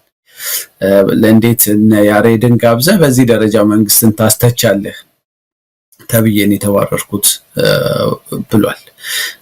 ከዛ በኋላ እንደዚህ አይነት ጠንከር ያለ መንግስት ላይ ትችት የሚፈጽሙ ሰዎች እንኳን አይቀርቡበትም። ይሄንን ከጀርባ የሚሰሩት ያው እነ ፕሮፌሰር ብርሃኑ ነጋ ናቸው። ያሬድ የኢሳት ነገር ያው በኢሳት በተነሳ ቁጥር ስለሚመለከተን በተወሰነ ደረጃ ውስጣችን ይሰበራል። ያን የመሰለ ለኢትዮጵያ ትግል ትልቅ አስተዋጽኦ ያደረገ ተቋም ብርሃኑ ነጋ ኪስ ውስጥ ይዞት ገብቶ የአብይ አህመድ መጫወቻ ማድረጉ ያሳዝናል። ከምንም በላይ የብሔራዊ ቴሌቪዥኖች ላይ አብይ የሚቆጣጠራቸው ኢትዮጵያ ቴሌቪዥን ነፋና ላይ እንኳን የሌለ የስራ ቅጥር ነው ያለው። በአማርኛ አፉን የፈታ ሰው ስራ እድል አያገኝም። አማርኛ ሁለተኛ ቋንቋ መሆን አለበት እዛ ተቋም ውስጥ ስራ ለማግኘት። ምክንያቱም አማርኛ የመጀመሪያ አፍ የፈታበት ከሆነ ከአማራ ጋር ትያያዛለህ፣ የፋኖን ትግል ትደግፋለህ ተብሎ ስለሚጠረጠር በፍጹም ቅጥር እንኳን ሲቀጠር አማርኛ አፍ መፍቻ የሆነ ሰው የሚቀጠርበት ሁኔታ የለም። እንዲህ አይነት ተቋም ሆኗል ኢሳት። ያሳዝናል። ምናለ ስሙን በቀየሩት። እንዲህ አይነቱን ነገር ስንሰማ እስከ ጥፍራችን ድረስ ነው በቁጭት የሚነዝረን። ለማንኛውም እንደው በአጋጣሚ ስላነሳ ሆኖ የምክክር ኮሚሽኑን በዚህ አጋጣሚ የምትለው ነገር ካለ ምክክር ኮሚሽኑ አሁንም ተስፋ አልቆረጠም። ሰውየው ፕሮፌሰር መስፍን አርአያ ያሳዝናል። እውነት ለመናገር ተደጋጋሚ የተገለጸላቸው አሁን እንኳን መባነን የቻሉ አይደሉም። አሁን በዚህ ባለቀ ሰዓት እንኳን ታጣቂዎች በቀይ መስቀልና በቀይ ጨረቃ አማካይነት ከለላ ተሰጥቷቸው ይምጡ ይላሉ። የሞተ ዘመድ የላቸውም። እርም የሚያወጡበት ሁኔታ ቢኖር የተሻለ ይሆን ነበረ። እንዲህ አይነት ነገር እንዴት ይነገራቸው? በምን ቋንቋ ይነገራቸው? አሁንም ያንኑ ለቅሶ መልሶ መላልሶ ማላዘን ነው የሆነው እሳቸው ጋር። አብይ አህመድ ቁርጡን ነገራቸው። ምን ፈልጋችሁ እኮ እኛ እንድታጠናክሩ እንጂ ሌላ ነገር አይደለም፣ ብትመጡም እኛ እንቀጥላለን አይነት ነገር ከተናገረ በኋላ በማግስቱ በገዛ ፈቃዳቸው ስልጣናቸውን ይለቃሉ ብዬ ነበር። ግን ያ ሞራል የላቸውም። እውነትም ዝም ብሎ በትምህርት ዓለም አለፉ፣ እድሜም ገፋ እንጂ ለነገ ትውልድ የሚሆን ነገር ለመስራት አቅምም ፍላጎትም እንደሌላቸው የተረጋገጠበት ነው። ለማንኛውም እሳቸው የሚመሩት ተቋም የከሸፈ ተቋም ነው። ካፈጣጠሩ ጀምሮ አሁን የበለጠ ምን አይነት ተቋም እንደሆነ ግልጹ ለኢትዮጵያ ሕዝብ የታወቀበት መሆኑን መናገር ይቻላል። ያሬድ፣ እኔ የብሔራዊ ምክክር ተቋሙ ገና ከተመሰረተም ጀምሮ ነው ሪዘርቬሽን የነበረኝ። የህግ ያቋቋመው አዋጅ ድራፍት ሲደረግ ጭምር ኮንሰልቴሽን ሚቲንጎች ላይ የመሳተፍ እድል ነበረኝ። ከዛም ህጉም ከተቋቋመ በኋላ ኮሚሽነሮቹ ሲመረጡ የፌዴሬሽን ምክር ቤት እዛው አዳራሽ ውስጥ ተገኝቼ የነበረውን ድራማ የአፈጉባኤው የተወካዮች ምክር ቤት አፈጉባኤ ያደረጉትን ነገር እዛው ተከታትያለሁ። በኋላም ደግሞ ኮንሰልቴሽን ራሳቸው ጠርተው እንደውም አንድ ነገር ማስታወሰው ኮንሰልቴሽን ጠርተው ሆቴል ውስጥ ውይይት ሲደረግ ምሁራኖች ባሉበት አሁን ለእስር የተዳረገው ታዬ ደንዳ ያኔ የሰላም ሚኒስትር ነው። የሰላም ሚኒስትር ሆኖ መጥቶ እዛ አዳራሽ ውስጥ ፊት ለፊት ተቀምጦ እድል ሲሰጠው አንድ ጥያቄ ነበር የጠየቃቸው። ጥርስ የሌለው ኮሚሽን፣ እሱ የመንግስት ሰው ነው፣ የመንግስት ሚኒስተር ነው። ይሄ ሁሉ ወንጀል፣ ይሄ ሁሉ የሰብአዊ መብት ጥሰት በተፈጸመበት ሀገር ውይይት ፋሲሊቴት ማድረግና አጀንዳ መሰብሰብ የሚል አጀንዳ ጉዳይ ብቻ ይዛችሁ ኮሚሽን ሆናችሁ መቀጠላችሁ ምንድነው ፋይዳው?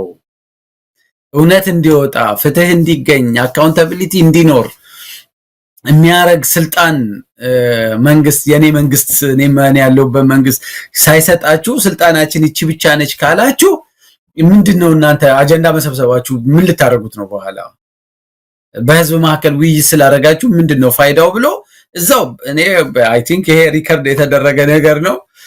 ታዬ ደንዳ ገና እንግዲህ የዛሬ ስንት ዓመት ማለት ነው ገና ተቋቁመው ህዝብ ማማከር በጀመሩበት የመጀመሪያው ስብሰባ በሰነዶቻቸው ላይ ገና የስትራቴጂክ ፕላን እና አክሽን ፕላናችንን ድራፍት አድርገናል ብለው እሱ ላይ ነው ሊያወያዩን የጠሩንና አንድ አዲስ አበባ ትልቅ ሆቴል ውስጥ ታዬ ደንዳ እኔም ያነሳዋቸው ጥያቄዎች ነበሩ። ማንዴታችሁ የተሟላ አይደለም፣ በዚህ ማንዴት የትም ልትሄዱ አትችሉም፣ ምንድነው ፋይዳው? 3 ዓመቱም ሲያልቅ ሊጨምሩላችሁ ይችላሉ፣ ግን ምንም ልትሰሩ አትችሉም ነበረ። ግን ታዬ ደግሞ በጣም ቦልድ ሆኖ የመንግስት እኔ በጣም ነው የደነገ ሚኒስትር ሆኖ ግን ስላላመነበት ፕሮሰሱን ክሊር ጥያቄ አቅርቦላቸው ነበርና ኢት ዋስ ክሊር አብይ ጫና ስለነበረበት ከተለያየ ቦታ ትራንዚሽናል ጀስቲስ ያስፈልጋል፣ ምን ይላል፣ ምን እንደዚህ ነው፣ ምክክር ያስፈልጋል፣ ብሔራዊ ውይይት ያስፈልጋል የሚሉ ጫናዎች ስለነበሩበት የቀጣዩ ምርጫ እስኪመጣ ይሄኛው አሁን የፊታችን የሚመጣው ምርጫ እስኪመጣ ድረስ ማህበረሰቡን ይዞ የሚያጃጅልበት በየቦታው የሚነሱ ጥያቄዎችን ለማስተንፈስም ፕሮሰሱን ልክ ሪል ፕሮሰስ ኢንጌጅ አንተ እኮ እዚህ የናሽናል ዲያሎጉ ላይ እኮ የፈሰሰው ገንዘብ ልነግርህ አልችልም። ኮሚሽኑን ለማቋቋም ብቻ አይደለም፣ በዚህ ኮሚሽን ዙሪያ የተደረገ ውይይት ብዛት አዲስ አበባ ውስጥ የተደረገ ወርክሾፕ የተደረገ ትሬኒንግ በሚሊዮን ዶላርስ ነው። የመንግስት ብቻ አይደለም፣ የኤንጂኦዎች ሲኤስኦዎች የተሰራ ጥናት የታተመ ጽሁፍ ልነግርህ አልችልም። እና ፕሮሰሱ በአንድ መልኩ ኦኬ ያስፈልጋል። አትሊስት የህዝብ ልብ ትርታ ምን እንደሆነ ምናምን ታውቋል። ወደፊት ጄኒውን የሆነ ቅን የሆነ እውነተኛ የፖለቲካ ስርዓት ሲመጣና በህዝብ መካከል ውይይት መኖር አለበት ብሎ የሚያምን ስርዓት ሲመጣ እንደ ግብዓት ሊያገለግል ይችላል። ግን ይሄ ተቋም በዚህ ስርዓት ውስጥ አብይ እስካለ ድረስ ግን ምንም ነገር ማምጣት እንደማይችል ገና ከአመታት በፊት ነው አፌን ሞልቼ እናገር የነበረው አብረው ለሚሰሩ ሰዎችም በተገኘውበት ስብሰባ ሁሉ እና እሳቸውንም በአካል አግኝቼ አዋርቻቸዋለሁ። ሂልተን ሆቴል ዲቤትም አድርገናል። እኔ እሳቸው ሌሎች ምሁራኖች ጀርመን ድምጽ ላይም ዲቤት አድርገናል። የት ነው ልደርሱ የምትችሉት? እና ለእኔ ግን የገባኝ ነገር ምንድነው ትራፕ ውስጥ የገቡ ሰው ይመስሉኛል። እሳቸው ብቻ ሳይሆኑ እንዳለ ኮሚሽን ውስጥ አንዳንዶቹ ኮሚሽን ውስጥ ያሉ ሰዎች በአንዳንድ አድራጎታቸው ካየህ የኮሚሽኑን እየመሩ የትግራይ ጦርነት ሲነሳ በሚዲያ በቴሌቪዥን ወጥተው ዝመቱ ምናምን የሚሉም ሰዎች የነበሩበት ነው። ግን እሳቸውን ጨምሮ የተወሰኑ እንደው ምናልባትም እንትን ያደረጉ ሰዎች በቃ አጣብቂኝ ውስጥ የገቡ ይመስለኛል። ወደኋላም ወደፊትም ማለት የማይችሉ እና ምናልባትም ከፍተኛ የሆነ የደህንነትም ስጋት ያለባቸው ሰው አድርጌ ነው ማስባቸው እና በቃ መንግስት የፈቀደው ድረስ የሆነ ቦታ አድርሰን ከዛ በኋላ ከባቡሩ ላይ እንወርዳለን፣ ከዛ አብይ እንዳረገ ያድርገው የሚል ነው። እኔ ይሄንን ይሰማሉ ብዬ ነው የማስበው። የኮሚሽን ውስጥ ያሉ ሰዎች በጣም ድፍረት በተሞላው እንትን አይሁንብኝ፣ ግን ጭንቀት ውስጥ እንዳሉ ግን ይገባኛል። መውጫ የሌለው ጭንቀት ውስጥ እንደገቡ። ያሬድ እንግዲህ ሌላኛው ለዛሬ ያስኩት ርዕሰ ጉዳይ የጀነራል ባጫ ደበሌ የመጽሐፍ መረቃት ነው። የጸረ ሽምግ ውጊያ ጥበብ የሚል መጽሐፍ እንካችሁ ብሎናል ጀነራሉ። ጦርነት ትተው ጦርነቱን እዛ ሜዳ ላይ ሳይቋጩት እነሱ መጽሐፍ ወደ መጽሐፍ ገብተዋል። እንግዲህ ይሄ መጽሐፍ ምንድነው? የጸረ ሽምቅ ውጊያ ጥበብ ለመጽሐፍ ጀነራሉ ምንድን ያነሳሳቸው? ወደ ጸረ ሽምቅ ውስጥ ሊገቡ ነው የአማራ ክልልን ጦርነት ይሄን መጽሐፍ አንብቦ ሰራዊቱ ጸረ ሽምቅ ውስጥ ገብቶ ፋኖን ሊያጠፋ ነው? የዚህ መጽሐፍ መምጣት ትርጉሙ እንግዲህ መጽሐፉ ምን እንደሆነ ወደፊት የምናየው ነው። ግን ከርሱ ተነስተን ከሰውየው የኋላ ታሪክ ተነስተን ስናይ ግን እንደው ድራማው በጣም የሚገርም ነው። ብቻ የሆነ መድረክ መክፈት፣ እዛ መድረክ ላይ ማይክ ይዞ መናገር ከፊልድ ማርሻሉ ጀምሮ እንደ አንድ ራሳቸውን የማስተዋወቂያና ቀደም ሲል እንዳልከውም ገጽታ መገንቢያ አጋጣሚ እየተጠቀሙት ነው። የጸረ ሽምቅ ውጊያ ጥበብ በሚል የመጽሐፍ ምረቃ ስነ ስርዓት ላይ ነው ጀነራል ባጫ እንደተናገሩት። ምንድነው ወንበር ስበህ ትቀመጣለህ እንጂ ቃታ ስበህ ጫካ አትገባም የሚል ነገር ነው። ያው ያነጋገር እንትኑ የታወቀ ነው። ባጫ ደበሌ ግን ስለሱ ብዙ ነገር ማለት አንችልም። እንዴት አየው ግን መድረኩን? መጽሐፍ ጽፎ መጥቷል። ከዚህ በኋላ ኢትዮጵያ ውስጥ ወንበር ስቦ በሚደረግ ሂደት ነው መንግስት መለወጥ የሚቻለው እንጂ በጫካ አይደለም ብሏል። ነገር ግን ሰውን እየገፉ አሁን በሰላማዊ ትግል እንኳን መንግስት መቀየር አይደለም የሆነ የቀበሌ አመራር እንኳን ለመቀየር የሚያስችል ምንም ነገር የለም። ከላይ እስከታች በአብይ አህመድ መልካም ይሁንታ የሚደረግ ነው። ስለዚህ ሁሉ ነገር በጨለመበት ሰዓት ዜጎች መፍትሄ ቢያጡና ጫካ ቢገቡ ምን ምርጫ አላቸው? ምን ምርጫ አዘጋጅቶ ነው ጀነራሉ በዚህ ደረጃ የተናገረው? አንደኛ ወታደራዊ አመራር ነው። ምናልባት አሁን አምባሳደር ከሆነ በኋላ ሲቪሎኛለሁ ካላለ በስተቀር ወታደራዊ አመራር ነው። ይሄ ፖለቲካ ጉዳዮች ላይ በተደጋጋሚ የአብይ አህመድ ጀነራሎች እየወጡ የሚናገሩት ነገሮች መደበላለቃቸውን ጎራ ሳይለይ ሲቪሉና ወታደራዊ አመራር እንዲሁ ፖለቲካውን በየመድረኩ እያስጮኸ ያለበት ሁኔታ ነው የሚስተዋለውና ንግግሩን እንዴት አየው? የመጽሐፍ ምረቃ ተብሎ የቀረበውንስ መድረክ እንዴት ታዘብከው?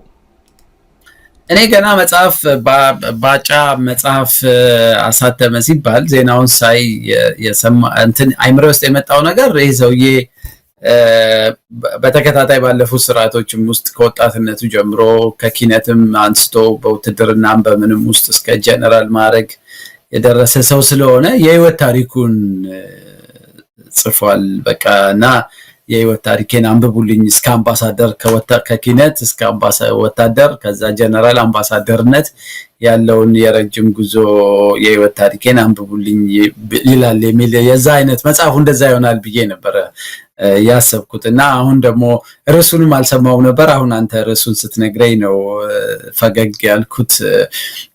በቃ እንደዛ ከሆነ ይሄ የመከላከያ ተቋሙ ፕሮጀክት ነው፣ የባጫ አይደለም፣ የአብይ ፕሮጀክት ነው። እና እነዚህ የሽምቅ ኃይሎች ፋኖ የሽምቅ ውጊያን ነው እንደ ስትራቴጂ የመረጠው። ሽኔም ቢሆን የሽምቅ ውጊያን የሚያደርጉት አንድ ቦታ ላይ ይሄዳሉ፣ ጥቃት ያደርሳሉ፣ ይወጣሉ፣ ጥቃት ያደርሳሉ፣ ይወጣሉ። እና አይ ለሱም ቢሆን አናንስም እኛም ጋር የሽምቅ ውጊያ ጸረ የሽምቅ ውጊያ ማድረግ ስልት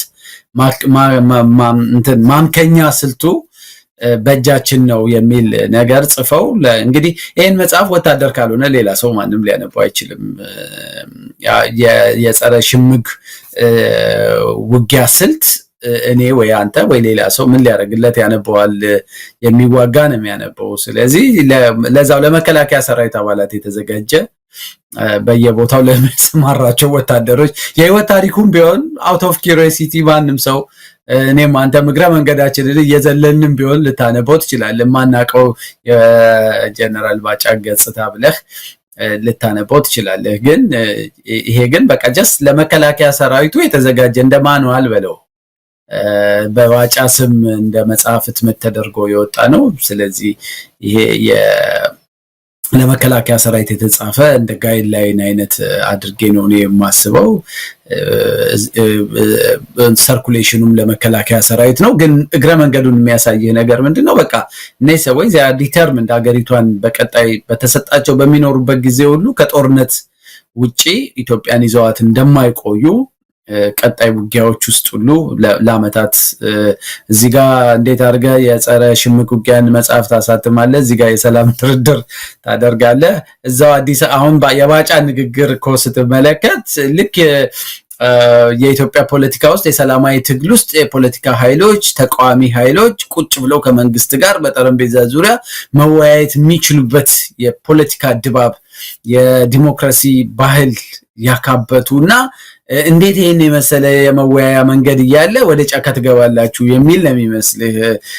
በራሳቸው ሳንቲም ሲሆን የመንግስትን አንዱን አዳራሽ በነፃ የመጠቀም ሙሉ መብት አላቸው ኢህአፓዎች። በራሳቸው ሳንቲም የበጀት ሊሚቴሽን አለባቸው። ከኪሳቸው አውጥተው የተከራዩትን አዳራሽ እንኳን መጠቀም እንዳይችሉ ኮንትራት ከኋላ የሚያሰርዝ መንግስት የትኛው ወንበር ላይ ነው ቁጭ ብለው ከባጫ ይሁን ካለቃው ጋር የሚደራደሩት?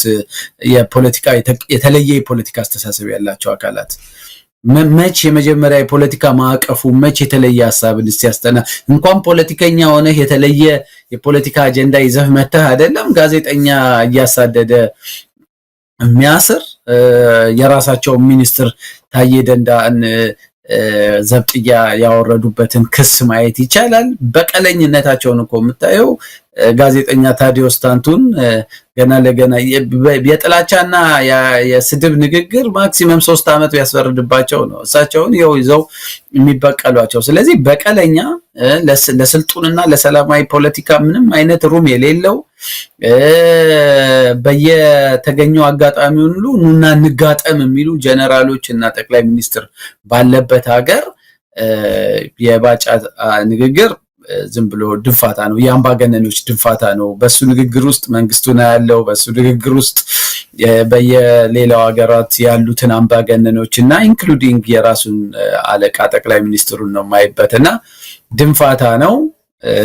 ግን መጽሐፉ ግን በመንግስት በጀት በመንግስት ገንዘብ ምናልባትም ኤዲቲንጉን እና ቁጭ ብሎ አማርኛውን የማቀናበሩን ነገር እነ ዳንኤል ክብረት ሊሰሩት ይችላሉ። ግን እሱ አንዳንድ ወታደራዊ ቴክኒካል ነገሮች አዘጋጅተው እሱን ለመከላከያ ሰራዊት የተዘጋጀ ሰነድ ነውና ትልቁ ነገር ግን በቃ እንትን ነው ምንሰበር አይደለንም በሁሉም አቅጣጫ አለን ነው። በዛ ላይ እነዚህኑ የፖለቲካ ኃይሎች የሚፈርጅበትን መንገድ ተመልከት። ከውጭ ኃይሎች ጋር ቅጥረኞች ናቸው ምናምን ናቸው የሚለው ልክ ኢትዮጵያ ውስጥ ማንኛውም የፖለቲካ ጥያቄ በሰላም መልስ ስለሚያገኝ ከዛ ውጭ የሚታገሉ ኃይሎች ሁሉ ኮዝ የላቸውም፣ መሰረት የላቸውም።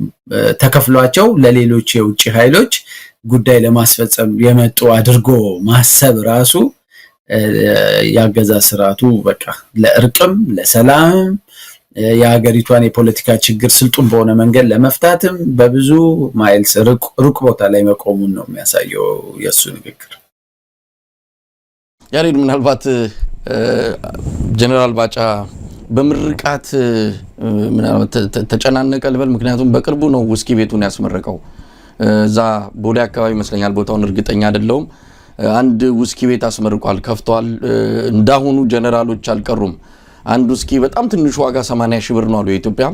እስከ ምናልባትም ከግማሽ ሚሊዮን ብር በላይ የሚደርስ ሁሉ የውስኪ መጠጥ የሚሸጥበት ቦታ ነው። እሱን አስመርቋል።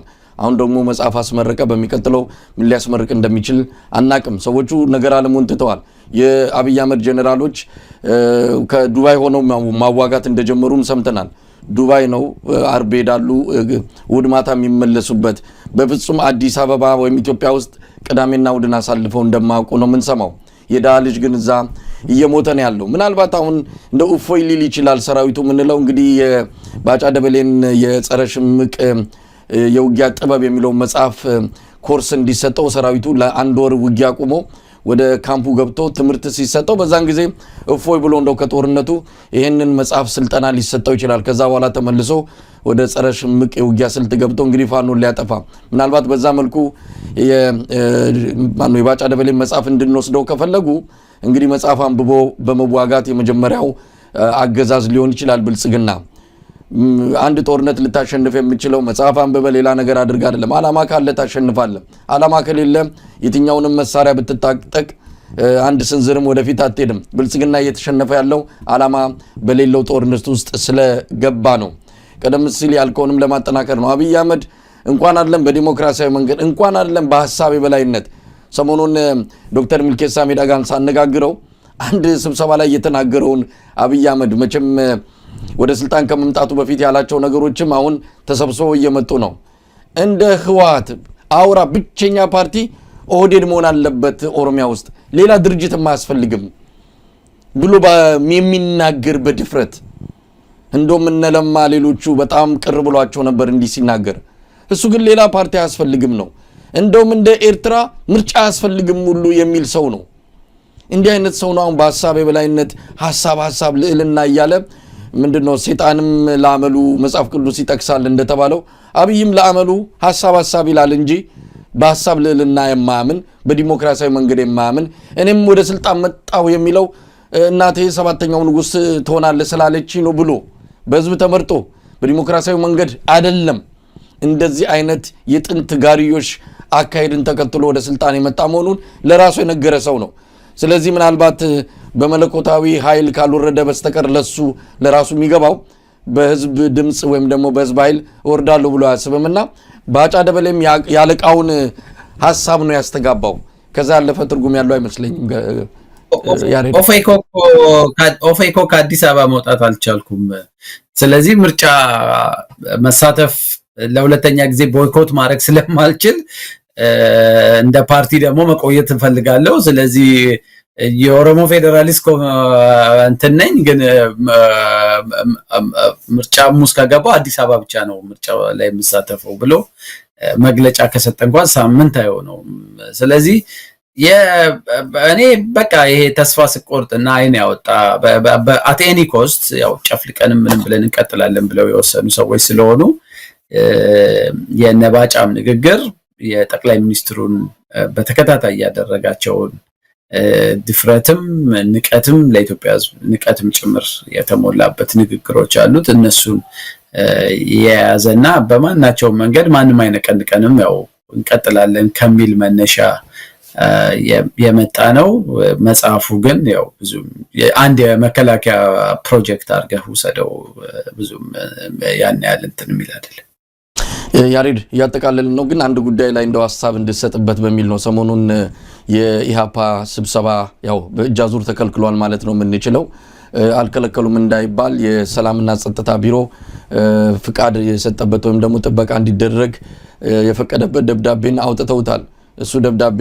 ምንም ትርጉም የለውም በሌላው እጅ ደግሞ ሆቴሎችን ታስፈራራና እንዳትፈቅዱላቸው ትላል እንዲህ አይነት ቲያትር የሰራበት ነው የኢሃፓው የቅርብ ጊዜ የስብሰባ የተከለከለበት ሁኔታ ያንን ነገር ያሰምን ያለ ዳንኤል ክብረት አንድ ጽሁፍ በማህበራዊ ሚዲያ ላይ ለጥፎት ነበር ትንሽ ያሳስባል ምናልባት እርምጃም ሊወስዱ የሆነ ነገር የከፋ ነገር ሊወስዱ ያሰቡም ይመስላል እንግዲህ ሁሉ ጊዜ ዳንኤል ክብረት እንደ አብሪ ጥይት ነው አብይ ነገር ሊያደርግ ያሰበው ነገር እንደ አብሪ ጥይት ተተኩሶ የሚነግረን ዳንኤል ክብረት ነው ሌሎችም እየመጡ ነው ለማንኛውም ይሄንን ጽፏል ዳንኤል ክብረት በኢትዮጵያ ዘመናዊ ታሪክ ሁለት አይነት ሽብሮች ተካሂደዋል ነጭና ቀይ ስለ ቀይ ሽብር ይነገራል ክስ ተመስርቷል ፍርድ ተሰጥቷል ሙዚየም ተመስርቷል ነጭ ሽብር ግን ለምን ተዘነጋ ለምንስ ከሙዚየም ውጪ ሆነ ቀይ ሽብርን ፈጻሚ ተቋማቱስ አይናቸውን በጨዋ ታጥበው እንዲመጡ ለምን ተፈቀደ ነገሩን እንደገና ማየት የለብንም ወይ አይነት በጥያቄ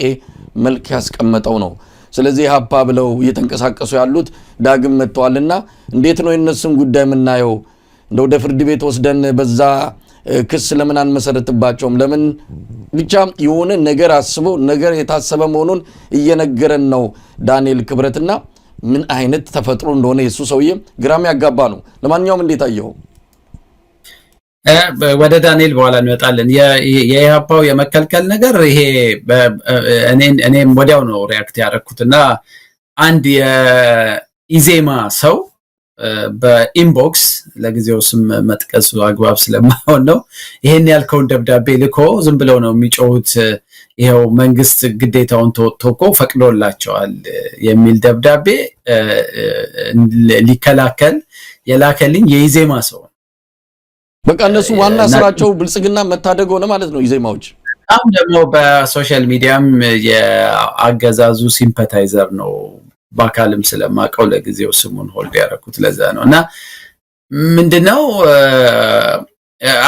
ይሄ እንግዲህ አዲስ ስልት መሆኑ ነው የተወሰነ ወቅት ላይ በቀጥታ በድፍረት በቃ አይቻልም ስብሰባ ታደርጉ ምናምን የመጣ ይምጣ ብለው ያደርጋሉ አሁን ጠቅላይ ሚኒስትሩ በማናቸው መንገድ ለሌጂቲሜሲያችን የግድ ስለሆነ ለቅቡልነታችን ምርጫ እናደርጋለን ምርጫውን አስቻይ ሁኔታ ለመፍጠር 100% እንሰራለን ይያለ ባወራበት ማግስት ስብሰባ ፍለፊት ድሮ በሚከለክሉበት መንገድ ሄዶ መከልከል የሚጋጭ ነው ስለዚህ ለጠቅላይ ሚኒስትሩ ዲስኩር ሽፋን ለመስጠት ቀላሉ መንገድ ኦፊሻል ደብዳቤ አትመህ አው ትችላላችሁ ይፈልጋችሁበት ቦታ ስብሰባ አድርጉ ድጋፍ ይደረግላቸው ብለህ ግን ለየሆቴሉ ለደህንነት የሆቴሎቹ ማኔጀሮች የደህንነት ሰዎች በአካልም በስልክም ደውለው እንስብሰንደ ያለ ስብሰባ እንዳታደርጉ ገሌ የሚባለውን ድርጅት እንዳትቀበሉ እኛ መናገራችንንም እንዳትናገሩ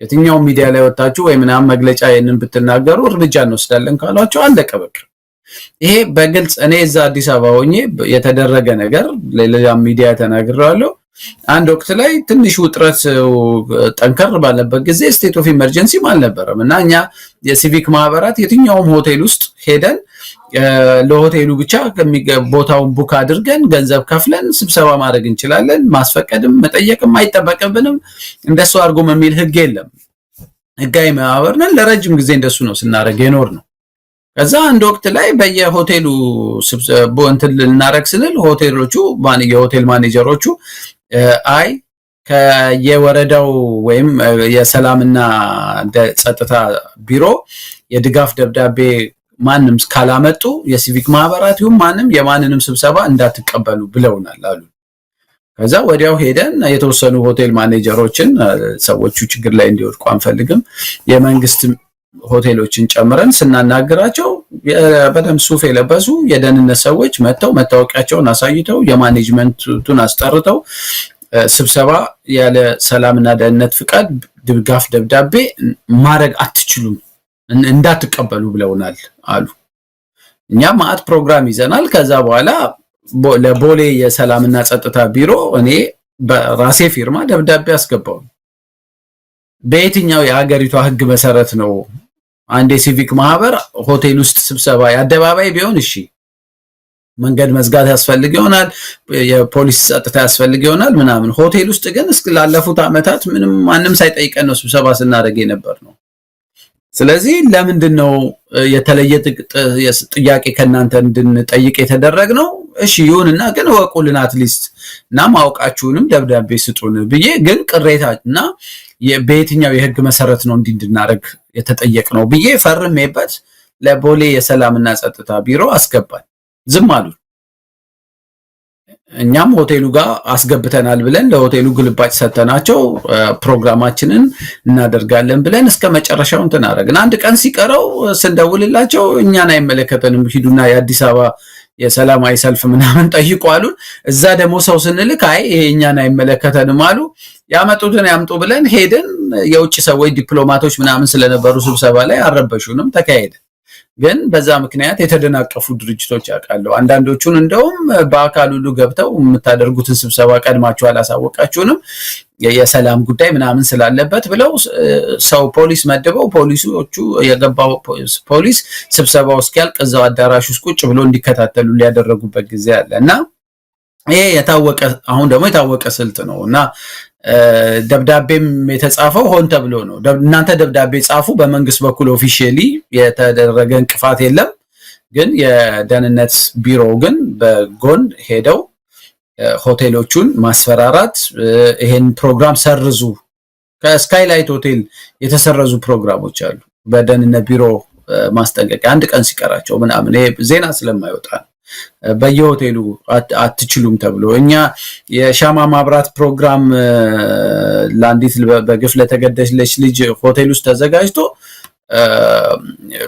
ገና ፕሮግራሙ በተጀመረ በ30 ደቂቃ ውስጥ ነው ሆቴሉ ሙሉ በሙሉ ሃይሊ አርምድ በሆኑ አድማ በታኝ የታጠቁ ፖሊሶች ተከቦ ጋዜጠኞችን ሰብስበው አንድ ሩም ውስጥ አስቀምጠው እስካሁን የቀዳችሁትን በጠቅላላ ብለው ከካሜራቸው ላይ ሰርዘው አጥፉ ብለው አዘጋጆቹን ለተወሰነ ሰዓታት እዛ ሆቴል ውስጥ አስቆመው አስረው የለቀቁን። I was there in person። ስለዚህ ምንም ይሄ የተለመደ አዲስ እንትን አይደለምና በቃ ይሄ እንግዲህ እንዲህ ባለበት ሀገር ነው የነባጫ ቁጭ ብሎ ማውራት በሚቻልበት ሀገር ለምን ሰው ወደ ሌላ አማራጭ ይሄዳል የሚሉት። ቋንቋ ሰይጣናዊ ሮል ነው የነበረው። ጽፌበታለሁ ስሙንም አንስቼ በአማራ ክልሉም ግጭት ላይ እንኳን በቤተክርስቲያን ውስጥ ያደገ ሰው አይደለም በየትኛውም የኢትዮጵያ እንትን ውስጥ አድጎ እዛ ሁኔታ ላይ የደረሰ የሱ አይነት ሰው በዛ ላይ ያንን ሁሉ መጽሐፍ የጻፈ ሰው እንዴት ሰላም እንደሚመጣ እንዴት እርቅ እንደሚሰፍን እንዴት ሰዎች ልዩነታቸው ማጥበብ እንደሚችሉ እንዴት ኢትዮጵያ ውስጥ ተቻችሎ ተከባብሮ መኖር እንደሚችል ይሰብካል እንጂ ከማቀጥሎ መገደል መመታት እንዳለበት ቁጭ ብሎ እኮ ስም እየሰጠ ሌብሊንጉ ራሱ ጃዊሳ ምናምኑ ይሄ ጁንታው ሰይጣኖች ምናምን እያለ ፍሬም የሚያደርገው የአገዛዝ ስርዓቱ የሚሄድበትን አደገኛ አግሬሲቭ ባህሪ የአብይን እሳቤ በሱ በኩል ነው የሚተነፍሱትና እኔ እንደው ልጆች ያሉት ቤተሰብ አለው እንዴት ለዛ ለራሱ እንዴት እንደማያስብ አሁን የኢትዮጵያ የቀይ ሽብርና የነጭ ሽብርን ታሪክ በተወሰነ ደረጃም ቢሆን አልፈዋለሁ እንዴት ሌላ ሽብር እንዳይመጣብኝ ልወጣ ብሎ በሚያስብበት በዚህ ወቅት ውስጥ ወደ ኋላ ሄደህ ይሄን ሁሉ አመት ሴትል ያልተደረገ የሽብር አይነት አለ ነጭ ሽብር ፈጻሚዎች አልተጠየቁም ብለህ ኢህአፓን ነው እና ያኔ በደርግ ላይ ቀይ ሽብር ባወጀው እንትን ላይ እና ይሄ በቃ እንጃ በጣም አደገኛ የሆነ እኔ ሰው እንዴት በዚህ ልክ እልቂት ሰባኪ በጣም ለመግለጽ ነው የሚያስቸግረኝና ከሁሉ የሚጸጽተኝ እሱ ሊመረጥ ሲል ለታዛቢዎች የስልጠና ስጥልኝ ብሎ እዛ መድረክ ላይ መገኘቴ ሁልጊዜ ባሰብኩት ቁጥር ሪግሬት አደርጋለሁና ግን በቃ የአህመራዋ አባል ነበርክ ማለት ነው? አልነበርኩም። ለታዛቢዎች ስልጠና ስጥልን ብለውኝ አንድ ታዛቢ ምን እንደሚጠበቅበት ምናምን ብዬ ኢንጉድ ፌዝ አንድ እዛ በኮተቤ አካባቢ ሆቴል ውስጥ ማአት ታዛቢዎች ባሉበት ሄጄ ሊያውም ረጅም ሰዓት አይደለም ግን የተወሰነ ልምድ ለማካፈል እንትን ብዬ ነበር። ግን በጥሩ ፌዝ ይሄ ሰው እንዲያለ ቦታ ውስጥ መግባቱ ምናልባት ግጭቶች፣ ውጥረቶች እንዳይኖሩ እርስ በርስ እንትን እንዳይኖር ነገሮችን ዳውን በማድረግ ቶኖቹን በማቀዝቀዝ ትንሽ የመንፈሳዊ ባክግራውንድ ስላለው የሰላም የእርቅ መንፈስ ድባብ እንዲኖር ፖለቲከኞች አካባቢ ተረጋግተው እንዲያስቡ በመርዳት ሮል ይጫወታል የሚል ነበረ። ግን 100% በተቃራኒው ዞሮ ግጭት ጠማቂ ቀጣይ ጦርነት አባባሽ ካስታወስክ ዛሬ የጭፍጨፋ ቀን ነው ዛሬ የምናምን ቀን ነው እያለ በትዊተር ለቀናቶቹ ስም ይሰጥ ነበር እና ተመልሶ በአማራ ክልል እኔ በህዋት ላይ ብስጭት ስላለበት ነው ቂም ስላለበት ነው ስል በአማራም ግጭት ውስጥ በኦሮሚያም ግጭት ውስጥ የሚጫወተው ሮል በጠቅላላ በጣም ኔጌቲቭ የሆነ በጣም አደገኛ ሰው መርዘኛ ሰው ሆኖ ነው ያየሁትና እኔ ከብልጽግና እንዲህ ያሉ ሰዎች አሁን ይሄ ስርዓት አጠይኒ ኮስት የጊዜ ጉዳይ ነው ይሄዳል። ምንም እኔ እቺን ታክል ጥርጥር የለኝም። ግን ምንድነው ከዛ በኋላ የሚኖረው ስብዕና የሚለው ለራሴ ባሰብኩት ቁጥር በቃ በጣም ነው የሚሰቀጥኝ። እንግዲህ አብይ አህመድ አቡዳቢ ላይ ቤተመንግስት እያሰራ እንደሆነ እንደውም እያለቀ እንደሆነ ነው ምን ሰማው። እዛ ቤተመንግስት አንድ ቦታ ይኖራል ብለን እንጠብቃለን። ዳንኤል ክብረት መቼም አብይ አህመድ ብቻውን ይሄዳል የሚለው ስጋት እንዳለው ነው። ግን የተወሰኑ እንደነ ዳንኤል ክብረትን ሰብሰብ አድርጎ እዛም እንዲያዳምቁለት እዛም እንዲያጫውቱት እዛም ተረትና ምሳሌ የእንስሳት ታሪክ እየነገሩት አብይን አህመድ በተለያዩ ሐሳቦች የሚደግፉት እነ ዳንኤል ክብረት ናቸውና ይዞት ይሄዳልና መጨረሻው አቡዳቢ ይሆናል እንደ አብይ አህመድ ተብሎ ነው የሚጠበቀው። እንደሰማነው ከሆነ አብይ አህመድ አንድ ቀን ይሄዳል ብለው የራሳቸው ብልጽግና ሰዎችም በአደባባይ መናገር መጀመራቸው በዚህም የተነሳ በኦሮሚያ በወረዳና በዞን ደረጃ ያሉ አንዳንድ አመራሮች እየታሰሩ መሆናቸው እስር ቤቱ እየሞላ መሆኑን ስለዚህ ብልጽግና ከውስጥ እየፈራረሰ እንደመጣ ከወረዳ ጀምሮ ከቀበሌ ጀምሮ እንግዲህ ትልቁ የአንድ መንግስት መሰረት ቀበሌና ወረዳ ነው። እዛ ከፈረስክ ላይ ያለው ዝም ብሎ ለመራ ግብርና ለሲምቦል የሚቀመጥ እንጂ ትልቁ የስልጣን መዋቅር ታችን ያለው ያንን እያጣን ያለውና አብይ ያንን መሆኑን ሲያረጋግጥ ብስ ብሎ እየሰራ ወዳለው ቤተመንግስት ያመራል ተብሎ ይጠበቃል። ዳንኤል ክብረትን መጨረሻው እዛ ይሆናል ማለት ነው። ከዚህ ውጪ ሌላ ሊሆን አይችልም። ዳንኤል ጨርሰናል። ያሬል ጨርሰናል። እንግዲህ የዛሬውን ዝግጅታችንን ዝገርስተለይ መሳይ በጣም ነው ማመሰግነው።